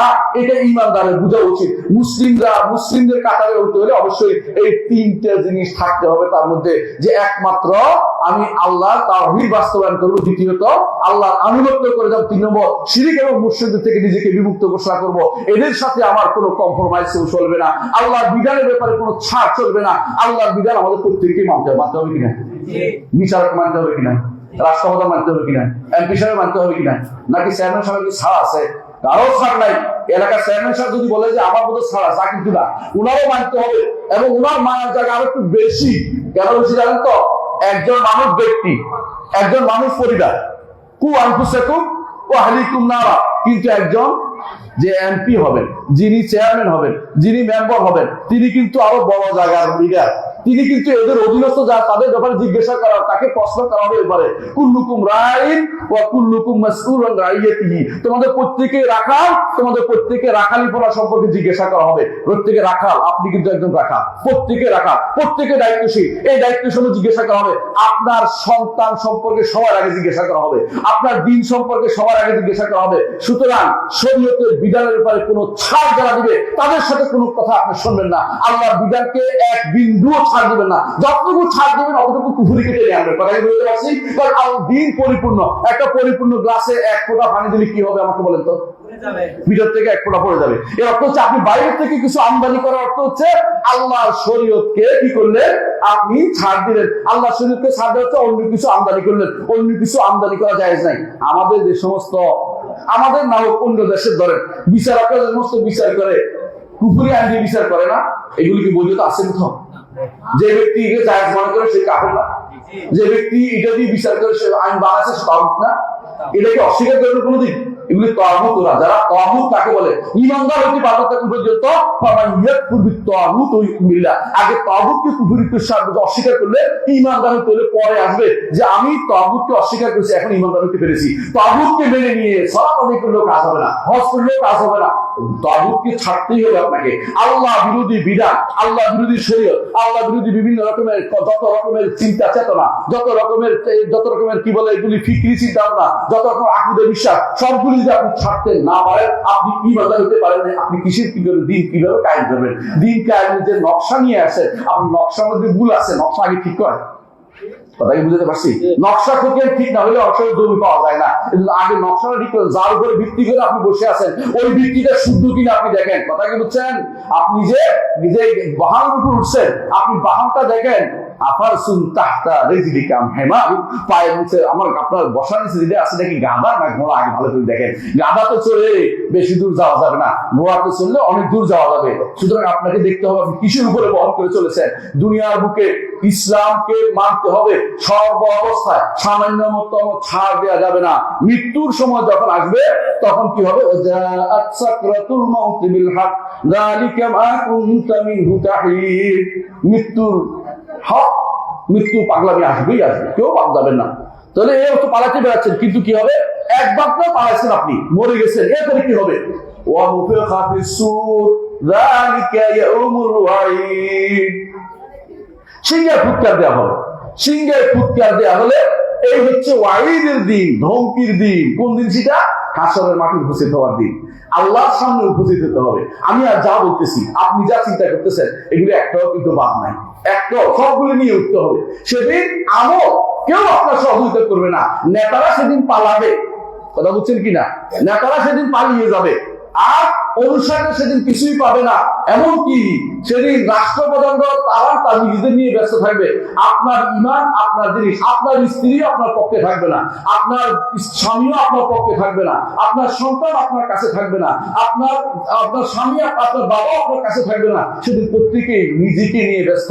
আল্লাহ তাআলা কোরআনে কারীমে বলেছেন, লিকুল্লি ইমরিইন মিনহুম ইয়াওমাইযিন শাআনু ইউগনি। সেদিন প্রতিটি মানুষ নিজেকে নিয়ে ব্যস্ত থাকবে। সেই দিনের কথা চিন্তা করুন।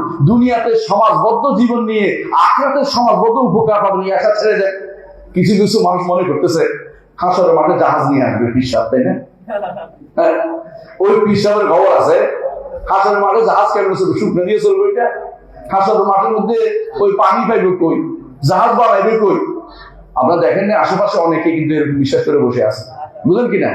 যে জাহাজ, আমি একজনের ওয়াজ শুনেছি, ওয়াজের মধ্যে বলতেছে আমি স্বপ্নে দেখি, স্বপ্নে দেখছেন হাসরের মাঠ কায়েম হয়ে গেছে। তো হাসরের মাঠ কায়েম হয়েছে, তো কি হয়েছে? দেখলাম যে হাসরের মাঠ কায়েম হয়েছে, আর আমার দাদা ডাকতেছে যারা অমুক খানের মুরিদ, সবাই লাইন দিয়ে ধরো। তো সবাই লাইন ধরছে, তো আমি তো বিপদ। আমি বললাম আমি তো মুরিদ না, তবে আমি ভালোবাসতাম, তুমিও তো এদের সাথে চলো। তো লম্বা লাইন দাঁড়িয়ে আমরা পার করছে। কত বড় মিথ্যু, কত বড়, মানে তাদের শয়তানে তাকে ভুল দেখাইছে, তাকে ধোঁকা দিছে। কারণ হাসরের মাঠে কোনো জাহাজ টাহাজ আসবে না, মিথ্যা কথা এটা। হাসরের মাঠে কারো জাহাজও আসবে না, পানির জাহাজও আসবে না, হাসরের মাঠে কারো কিছু আসবে না। হাসরের মাঠে প্রত্যেকে নাফসি নাফসি বলবে। সেদিন একমাত্র মুহাম্মদ রাসূলুল্লাহ সাল্লাল্লাহু আলাইহি ওয়াসাল্লাম তিনি প্রথম কি করবেন? প্রথম তিনি সুপারিশ করবেন, কি জন্য? বিচার হওয়ার জন্য। কিন্তু কেউ বাঁচানোর জন্য, নিজে না বাঁচার আগে কেউ সুপারিশ করবে না। নিজে যখন পৌঁছার পার হবে তখন শুধুমাত্র প্রত্যেকে আবার সুপারিশ করতে শুরু করবে, আমি তো পার হয়ে গেছি, এখন কিছু বলতে পারি। আল্লাহ তখন তাকে অনুমতি দিবেন, তার অন্তরের ভিতরে ঢেলে দিবেন, তোমার ভাই জাহান্নামে রয়ে গেছে, তার জন্য একটু মন্ত্র ঢেলে দিবেন। তখন মনে হবে, আপনি এখন মুখস্থ করে মনে থাকবে না। অনেকে আছে বলে, হুজুর আপনি যদি পার হইতে পারেন আমার কথা মনে রাখবেন। কেমন মনে রাখবো? এটা কি মুখস্থ করার জন্য? মরে গেল, সব চলে গেল। কিন্তু ওরা মনে করছে যে মনে করলে বুঝি এখানে মনে করলে ওখানে বলে দিতে পারবে না, এটা নয়। আল্লাহ তাআলা ঈমানদার অন্তরে যে ঈমান আছে কিন্তু কম পড়ে গেছে আগুনে, প্রচার করার সময় তার জন্য সুপারিশ করার জন্য অন্তরের মধ্যে কি আল্লাহ উদয় করে দিবেন, মনের ভিতরে জায়গায় দিবেন যে তুমি তোমার ভাইয়ের জন্য সুপারিশ করো। সবাই সুপারিশ করো, যাইয়া কি করে? প্রথমে যাইয়া আরশের নিচে সবাই সিজদা করবে, ইয়া রব আমার বন্ধু আমার সাথে চলাচল করতে, এখন তাকে দেখতে পাচ্ছি না, আমার সাথে চলাচল এখন তাকে দেখতে পাচ্ছি না। তখন আল্লাহ তাআলা বলবেন যে তুমি দেখ খুঁজে বের করো, তাকে যদি দেখো ওই আর পাইছি জাহান্নামে, তাকে সুপারিশ করতেছি আমি। আল্লাহ ঠিক আছে, কোনো মতো তাকে দেওয়া হলে তাকে তুমি বের করে নিয়ে আসো। এইভাবে বের করে নিয়ে আসবে ইমানদাররা, ইমানদারদের জন্য সুপারিশ করতে পারবে। কারা কারা সুপারিশ করবে? ফেরেশতারাও করবে, ইমানদাররাও করবে, এমনকি নবীরা করবেন, এমনকি নেককার বান্দারা করবে, সিদ্দিকিনরা করবে, শুহাদারা করবেন। একজন শহীদ 70 জন তার পরিবারের 70 জনের জন্য সে সুপারিশ করতে পারবে। এটা বিশাল নিয়ামত শহীদের জন্য। আর সিদ্দিকিনরা তো অনবরত করতেই পারবেন, কিন্তু নবীরা সবচেয়ে বেশি করবেন। এবং সর্বশেষ মুহাম্মদ রাসূলুল্লাহ সাল্লাল্লাহু আলাইহি ওয়াসাল্লাম, ঈমান আছে কিন্তু কিছু মানুষ আটকে গেছে, কেউ সুপারিশ করে নাই। আল্লাহ তাআলা মুহাম্মদ রাসূলুল্লাহ সাল্লাল্লাহু আলাইহি ওয়াসাল্লাম দিয়ে তাদেরকে বের করে নিয়ে আসবেন। সবশেষে আল্লাহ তাআলা নিজে তার এক কোষ বের করে নিয়ে আসবেন। যারা ঈমান ছাড়া ভালো কোনো কাজ করে নাই তাদেরকে জাহান্নাম থেকে বের করে আনবেন, কিন্তু ঈমান থাকতে হবে। কি শর্ত? দুনিয়ার বুকে যে সমস্ত মতবাদ নিয়ে আপনারা বসে আছেন, দুনিয়ার বুকে সমস্ত মতবাদ গুলি আজ বিশ্বাস করা হচ্ছে, যে মতবাদের সাথে আরো কিছু জগা খিচুড়ি পাকানো হচ্ছে, একটাও সেদিন কাজে লাগবে না। জগা খিচুড়ি গুলি জাহান্নামের জিনিস, কোনোদিন সেটা কাজে লাগবে না। কথা কি বুঝতে পারছি? জাতীয়তাবাদ ইসলামে নাই। ইসলামের কোনো জাতীয়তাবাদ নাই, কথা বুঝেন? ইসলামের জাতীয়তাবাদ নাই। মুহাম্মদ রাসূলুল্লাহ সাল্লাল্লাহু আলাইহি ওয়াসাল্লাম ডেকে নিষেধ করে গেছেন, যখন ইয়া আল আনসার, হে আনসারীরা, আনসারের জন্য দাও, আর বলছি ইয়া আল মুহাজির, মুহাজিরের জন্য দাও। রাসূল বললেন, আবি দাওয়াল জাহিলিয়া ওয়া নাবাইনা আযহুরিকুম দাওয়া বাইনা মুতিনা, আমি তোমাদের মাঝে এখন জীবিত আছি, এখন জাহিলিয়াতের দাওয়া শুরু হয়ে গেছে। ছাড় এগুলি পচা জিনিস, এগুলি দুর্ভাগ্য, দুর্গন্ধময় জিনিস, পুঁতি জিনিস, এগুলি কোনো ইমানদার কখনো গ্রহণ করতে পারে না। সুতরাং আপনার আমার বড় কাজ হচ্ছে আখিরাতের মাঠে উপস্থিত যখন হব, সেই সময় চিন্তা করা যে আমি এখন যা করি না কেন, যতই বাগাবম্বর করি, হাসরের মাঠে জবাবটা রেডি রাখি। হাসরের মাঠে জবাব কিন্তু রেডি রাখতে হবে। কথা কি বুঝছেন কিনা? রেডি রাখা কোনটা? ইমান হলে তো রেডি রাখার সুযোগ পাবে প্রশ্নোত্তরের জায়গা। ইমানদার না হলে রেডিও থাকবে না, কাজও হবে না, সরাসরি জাহান্নামে চলে যেতে হবে। মুহাম্মদ রাসূলুল্লাহ সাল্লাল্লাহু আলাইহি ওয়াসাল্লাম বলেছেন, হাসরের মাঠ থেকে যে যার ইবাদত করতো, যার পিছনে চলতো, তার পিছনে করে তাকে কি করা হবে? তার জাহান্নামে পাঠিয়ে দেওয়া হবে। ফিরআউন ইয়াকদুমু কওমাহু ইয়াউমাল কিয়ামাতি ফাআওরাদাহুমুন নার ফাবিসাল উরদুল মাওরুদ, ফাবিসাল উরদুল মাওরুদ। ফিরআউন কি করবে? তার কওমের সামনে দিয়ে, ফিরআউন কওম মানে শুধু মুসা মিশরী মানুষরা, ফিরআউনের বিশ্বাসে যারা বিশ্বাসী পৃথিবীর সবাই ফিরআউনের কওম, মুহাম্মদের বিশ্বাসে যারা সবাই মুহাম্মদের কওম, কথা বুঝছেন কিনা? আর ফিরআউনের বিশ্বাসে যারা বিশ্বাসী সবগুলো ফিরআউনের কওম। তারা কি করবে? ওদের নেতৃত্ব দিয়ে তাদেরকে ল্যাপটপ করতে করতে জাহান্নামে চলে যাবে। বুঝছেন কথাটা?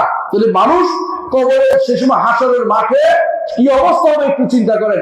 কিছু নাই, কেউ সাহায্যকারী নাই, দুনিয়ার বুকে সামান্য একটু সময় পেয়েছি, এই সময়টা একমাত্র আল্লাহর ইবাদতে কাটিয়ে দেন, এই সময়টা একমাত্র আল্লাহর দ্বীনের জন্য কাটিয়ে দেন। কারো কোনো কথা শুনেন না, আল্লাহর বিধান অনুসারে চলেন, কোরআন সুন্নাহ মেনে চলেন, শরিয়া মোতাবেক চলেন, আল্লাহর শরিয়া মেনে চলেন, আল্লাহর বিধান মেনে চলেন। কারো কোনো নীতি, কারো কোনো কিছু শুনবেন না, একমাত্র আল্লাহর কথা বলবেন। যারা কম্প্রোমাইজ নীতি বিশ্বাসী তাদের কথা শোনার দরকার নাই, আল্লাহর বিধানকে পরিপূর্ণভাবে মেনে চলেন, ইনশাআল্লাহ আপনি শান্তি পাবেন।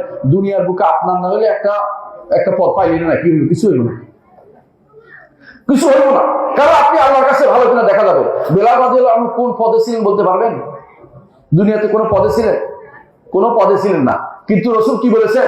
বেলাল, তুমি কোন আমল করেছো যে জন্য আমি জান্নাতে আমার সামনে তোমার পায়ের শব্দ শুনতে পেয়েছি? সুবহানাল্লাহ। রাসূল যাওয়ার আগেও কার পায়ের শব্দ শুনছেন? বেলালের পায়ের শব্দ শুনছে। এটা কি বানার কথা? হাদিস, হাদিস। তাহলে আপনি বুঝে, কিন্তু এর কোনো পদে সে ছিল না। আরেক সাহাবী মায়ের খেদমত করতো, মায়ের খেদমত করতো। তিনি বলেন, জান্নাতে তো আমি শব্দ শুনেছি। ও, তুমি মায়ের খেদমত করে গেছো? একটাও বলে না তুমি কিন্তু এমপি হলে না, এটা কিন্তু আল্লাহ জিজ্ঞাসা করবে না। তুমি কিন্তু চেয়ারম্যান হলে না, এটা আল্লাহ জিজ্ঞাসা করবে না। তুমি জিজ্ঞাসা করবে তোমার দায়িত্ব তুমি পালন করেছো কিনা। তোমার দায়িত্ব, প্রতিটি মানুষের দায়িত্ব নিজের এবং নিজের পরিবারের। এর বাড়তি যখন দায়িত্ব আল্লাহ দিয়ে দেয় কোনো কারণে, সেখানে তার দায়িত্ব বেড়ে যায়। এই দায়িত্ব পালন আমাদের সাহাবায়ে কেরাম তাবেঈনরা করতেন না, ইমামরা পালিয়ে বেড়াতেন। আবু হানিফা রাহমাতুল্লাহ জেলে কেন মরছেন বলেন তো? কেন? ক্ষমতা নিবেন না বলে প্রধান বিচারপতি দেওয়ার জন্য তাকে জোর করা হয়েছে। কি বলছে? বলছে আপনি যোগ্য, আপনি নিতে হবে। খলিফা মনসুর বলছে আমি যোগ্য না। আপনি মিথ্যা বলছে, রাগ করে বলে বলছে মৃত্যুর তো মোটেই যোগ্য না। মানে এটা করে তিনি পালাইছেন। তখন খলিফা মনে করছে এত বড় দুঃসাহস, আমার মুখে তর্ক করে, তারা জেলে দেওয়া হোক। তারা জেলে পুরে রেখেছে। এই মানুষটা, আমরা হাদিসের কথা বলছি না, কিন্তু এই জায়গা যুক্তিতে তিনি বিশাল সেরা ছিলেন। তো খলিফাদের সাথে যুক্তি করে তিনি কোনোভাবেই এই পদ নিবেন না। কথা বুঝছেন কিনা? কেন? তিনি জানেন যে এটা পোড়ানি বেশি, মুহাম্মদ রাসূলুল্লাহ সাল্লাল্লাহু আলাইহি ওয়াসাল্লাম বলেছেন যে বিচারক হাসরের দিন আসবে, সে বলবে হায় রে, আমি তো দুইজনের মধ্যে বিচার না করতাম। পদওয়ালা হাসরের দিন আসবে, বিপদে পড়বে, কারণ তো অধীনস্থদের উপর ইনসাফ না করলে সেদিন তার মধ্যে এবং তাদেরকে এক জান্নাতে দেওয়ার কোনো সুযোগ থাকবে না। হাদিসে রাসূলুল্লাহ এটা বলেছেন। তাহলে আপনাকে বুঝতে হবে যে আমি যে দায়িত্ব নিচ্ছি, দায়িত্ব পালন করতে পারবো কিনা, এই দায়িত্ব পালনের যোগ্যতা আছে কিনা, আমার যতটুকু দায়িত্ব আল্লাহ দিয়েছেন ওইটা করতে পারি কিনা, অতিরিক্ত দায়িত্ব আমি নিব কিনা, এটা আপনার দেখার বিষয় রয়েছে। আপনাকে বুঝাতে পারছি কথাটা? ইমানদার সবসময় অতিরিক্ত ভেদাল নিতে চায় না। আমার দায়িত্ব যতটুকু পালন করি, প্রত্যেকেই আমরা দায়িত্বশীল, প্রত্যেকে আমাদেরকে দায়িত্ব পালন করতে হবে। হাসরের মাঠে কিন্তু উপস্থিত হবে। আল্লাহ তাআলা বলছেন, লাকাদ ওয়াজাআত কুল্লু নাফসিন মাহা সাইকুন ওয়া শাহীদ। প্রতিটি নফস সেদিন সাহেব ও শাহিদ দুইটা তাকে এক দলে হাঁকায় নিয়ে যাবে হাসরের মাঠে, বুঝছেন তো? আর শাহিদ একজন সাক্ষী থাকবে, লিখবে যে তোমার কাজগুলি কিন্তু লিখে আনছিলাম, তুমি কিন্তু পালাইতে পারবে না কোনো দিকে। ভাই, আমার আপনার প্রত্যেকের জন্য দুইটা আছে, একটা সাহেব, একটা শাহিদ। হাসরের মাঠে কিন্তু উপস্থিত হবে। আপনি মনে করেছেন যে মরে গেছেন, বেঁচে গেছেন, কথাটা কিন্তু ঠিক না। কথা কিন্তু ঠিক না। মরার পরে আবার কিন্তু বড় জায়গায় হাজির। দুনিয়াতে কি করেছেন সব লেখা হয়েছে, রেকর্ড হয়েছে। সেখানে সায়েদ ও শাহিদ, একজনে হাতের মাঠে নিয়ে আসছে, আরেকজনে কি করতেছে, তোমার আমলনামা কিন্তু সাক্ষী হিসেবে আমি আছি, কোথাও পালাইতে পারবেন না। আল্লাহ তাআলা বলছেন লাকাদ কুনতা ফি গাফলাতিন মিন হাযা ফাকাশাফনা আনকা গিতাআকা ফাবাসারুকা আল-ইয়াওমা হাদীদ। এই দিনের ব্যাপারে তুমি অন্ধত্ব ছিলে, এই দিনের ব্যাপারে তুমি খুঁজতে চাইতে না, তুমি গাফলতির মধ্যে ছিলে। গাফলতি বুঝেন তো, কেমন গাফলতি চিন্তা করতে পারেন, কেমন গাফলতি চিন্তা করতে পারেন। আল্লাহ তাআলা আপনাকে আমাকে অনেকগুলো জিনিস দিয়ে কিন্তু সাবধান করছে। যেদিন দাড়ি পাকছে সেদিন সাবধান করে নাই, যেদিন চোখে দেখছি কম দেখছি সেদিন সাবধান করে নাই আমাকে, করছে কিনা? যেদিন ঘুম থেকে উঠে দেখতেছি পা হাঁটতে পারছি না, পা ব্যথা হয়েছে হাঁটুতে, সাবধান করে নাই। যেদিন লাঠি বলতেছি সেদিন সাবধান করে নাই। কিন্তু আমি কিন্তু গাফলতির মধ্যে আছি, আমি কোনোদিনে হুঁশ ফিরে আসবে চিন্তা আমি করি নাই। লাকাদ কুনতা ফি গাফলাতিন মিন হাযা ফাকাশাফনা আনকা গিতাআকা, এখন পর্দাটা খুলে দিয়েছি, ফাবাসারুকা আল-ইয়াওমা হাদীদ, আজকে তুমি ভালোই দেখতে পাবে। ওই দিন দেখো না, দুনিয়াতে দেখো না, যত রকমের ওয়াজ নসিহত হয়েছে কোনটাই তোমার কাজে লাগে না, সব দিক তুমি উল্টা চলেছো। আজকে তুমি সব দেখতে পাবে, কিন্তু আজকে দেখা তোমার কোনো উপকার দিবে না, আজকে দেখার কোনো উপকার দিবে না। ওয়াকালা কারিনু হাযা মা লাদাইয়া আতীদ, আপনি তখন কারিন কি বলবে? আপনার সাথে জিন শয়তান আছে না, সেও হাজির হবে, সে বলবে যে এইটা যা আছে হাযা মা লাদাইয়া আতীদ, এইটা কিন্তু আমি উপস্থিত করে দিয়েছি, যা আছে সে করেছে। আর যে সাথে ইমানদার ইয়া ছিল, মানে নেক ফেরেশতা ছিল, সেও কিন্তু লিখবে যে আপনি এই যে আমার কাছে সমস্ত আমলনামা লেখা আছে, কোনো কিছু বাদ যায়নি। বুঝাইছে কথাটা? আমার কাছে তার আমলনামা সবটা লেখা আছে।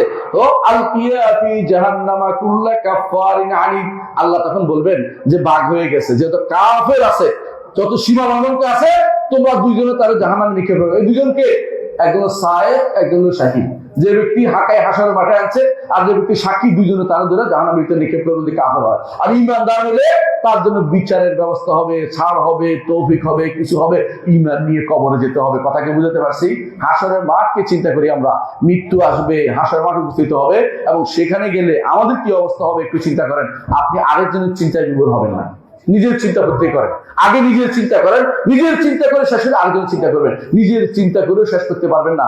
আমাদের আমল আমরা যেগুলি করি, কতটুকু ভালো করতেছি, কতটুকু মন্দ করতেছি, একটু চিন্তা করেন। আজকে যে এশার নামাজটা পড়ছেন, সূরা ফাতিহার অর্থ দিয়ে খেয়াল করছেন? কয়জনে করছেন দেখি হাত তোলা দেন।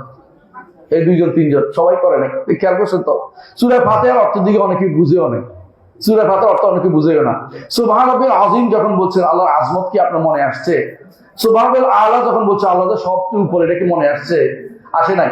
আত্তাহিয়া যখন পড়ছেন, তখন কি আপনার মনে হচ্ছে আল্লাহর জন্য সমস্ত রকমের সব প্রশংসা আল্লাহর জন্য করতেছি, এটা কি মনে আসছে? আসে নাই, কারণ মুখস্থ করছি, মুখস্থ করে গেছি। যত মুখস্থ করতে পারে, অর্থ তো বুঝি নাই। এই সূরা ফাতিহা যদি ঠিক মতো বুঝেন, যদি আপনি সালাতটা ঠিক মতো বুঝেন, আখিরাতের মুক্তি ইনশাআল্লাহ আপনি পাবেন, কারণ আপনার অন্তরে ভয় আসবে, ভয় আসবে। এই জন্য সূরা ফাতিহাকে ভালো করে বুঝেন। আমার একটা ছোট বই আছে, পড়বেন যদি পান, সেটা হচ্ছে সালাত জেনে বুঝে পড়ুন। সালাত জেনে বুঝে পড়ুন। সালাতটা আমি পড়তেছি, কি পড়তেছি, কেন পড়তেছি বুঝি না। রাসূলুল্লাহ সাল্লাল্লাহু আলাইহি ওয়াসাল্লাম বলেছেন, দুইজন মানুষ সালাত আদায় করে, কারো 10 বার একবার কবুল হয়, কারো 5 বার বলতে, কারো বলতে বলতে রাসূল বলছেন কারোটা মোটেই কবুল হয় না। বুঝলেন কথাটা? কারো 10 বার একবার কবুল হয়, কারো পুরোটা কবুল হয়, কারো অর্ধেক, কারো মোটেই কবুল হয় না। কারণ হচ্ছে সালাতের মধ্যে কি পড়ছে সে বলতে পারবে না। আল্লাযীনা হুম আন সালাতিহিম সাহুন, বুঝছেন তো? ফাওয়াইলুল লিল মুসাল্লিন, সালাত আদায় করছে কিন্তু ওয়াইল, সালাত আদায় করছে কিন্তু ওয়াইল। সুতরাং এটা যেন না হয়, এই জন্য সালাতটা জেনে বুঝে পড়ি। যে ব্যক্তি নিয়মিত সালাত পড়ে আল্লাহর দাসত্ব ছাড়া বাইরে যেতে পারবে না। যখন আপনি বলবেন ইয়্যাকা না'বুদু ওয়া ইয়্যাকা নাস্তাঈন, আপনারই শুধু ইবাদত করি, আপনারই শুধু ইবাদত করি, আপনারই শুধু ইবাদত করি, অর্থ হচ্ছে কারোর জন্য করছি না, দেখানোর জন্য নয়, শোনানোর জন্য নয়। ও ইয়্যাকা নাস্তাঈন, আপনার কাছেই শুধু সাহায্য চাই, আপনার কাছে শুধু সাহায্য চাই, দুনিয়ার কোনো সাহায্য আমার দরকার নাই। আল্লাহ, আমি আপনার কাছে সাহায্য চাই, অহংকার মুক্ত জীবন চাই, আপনার সাহায্যে আমি চলি, কারো কিছু আমি হাঁটবো না, কারো কিছু দরকার নাই। কেউ যদি আমার উপকার না করে আমাকে যায় আসে না, আপনার আমার উপকার করতে পারবেন, কারো পিছনে উপকার পিছনে আমি পিছনে দৌড়বো না, কারণ সে আমাকে কোনো ভালো কিছু করতে পারবে না। আল্লাহ আমাদের বুঝার তৌফিক দান করুন। আমি আমার বক্তব্য শেষ করবো। সুবহানাল্লাহি ওয়া বিহামদিহি, আশহাদু আল্লা ইলাহা ইল্লাল্লাহ, আস্তাগফিরুকা ওয়া আতুবু ইলাইহি। আসসালামু আলাইকুম ওয়া রাহমাতুল্লাহ।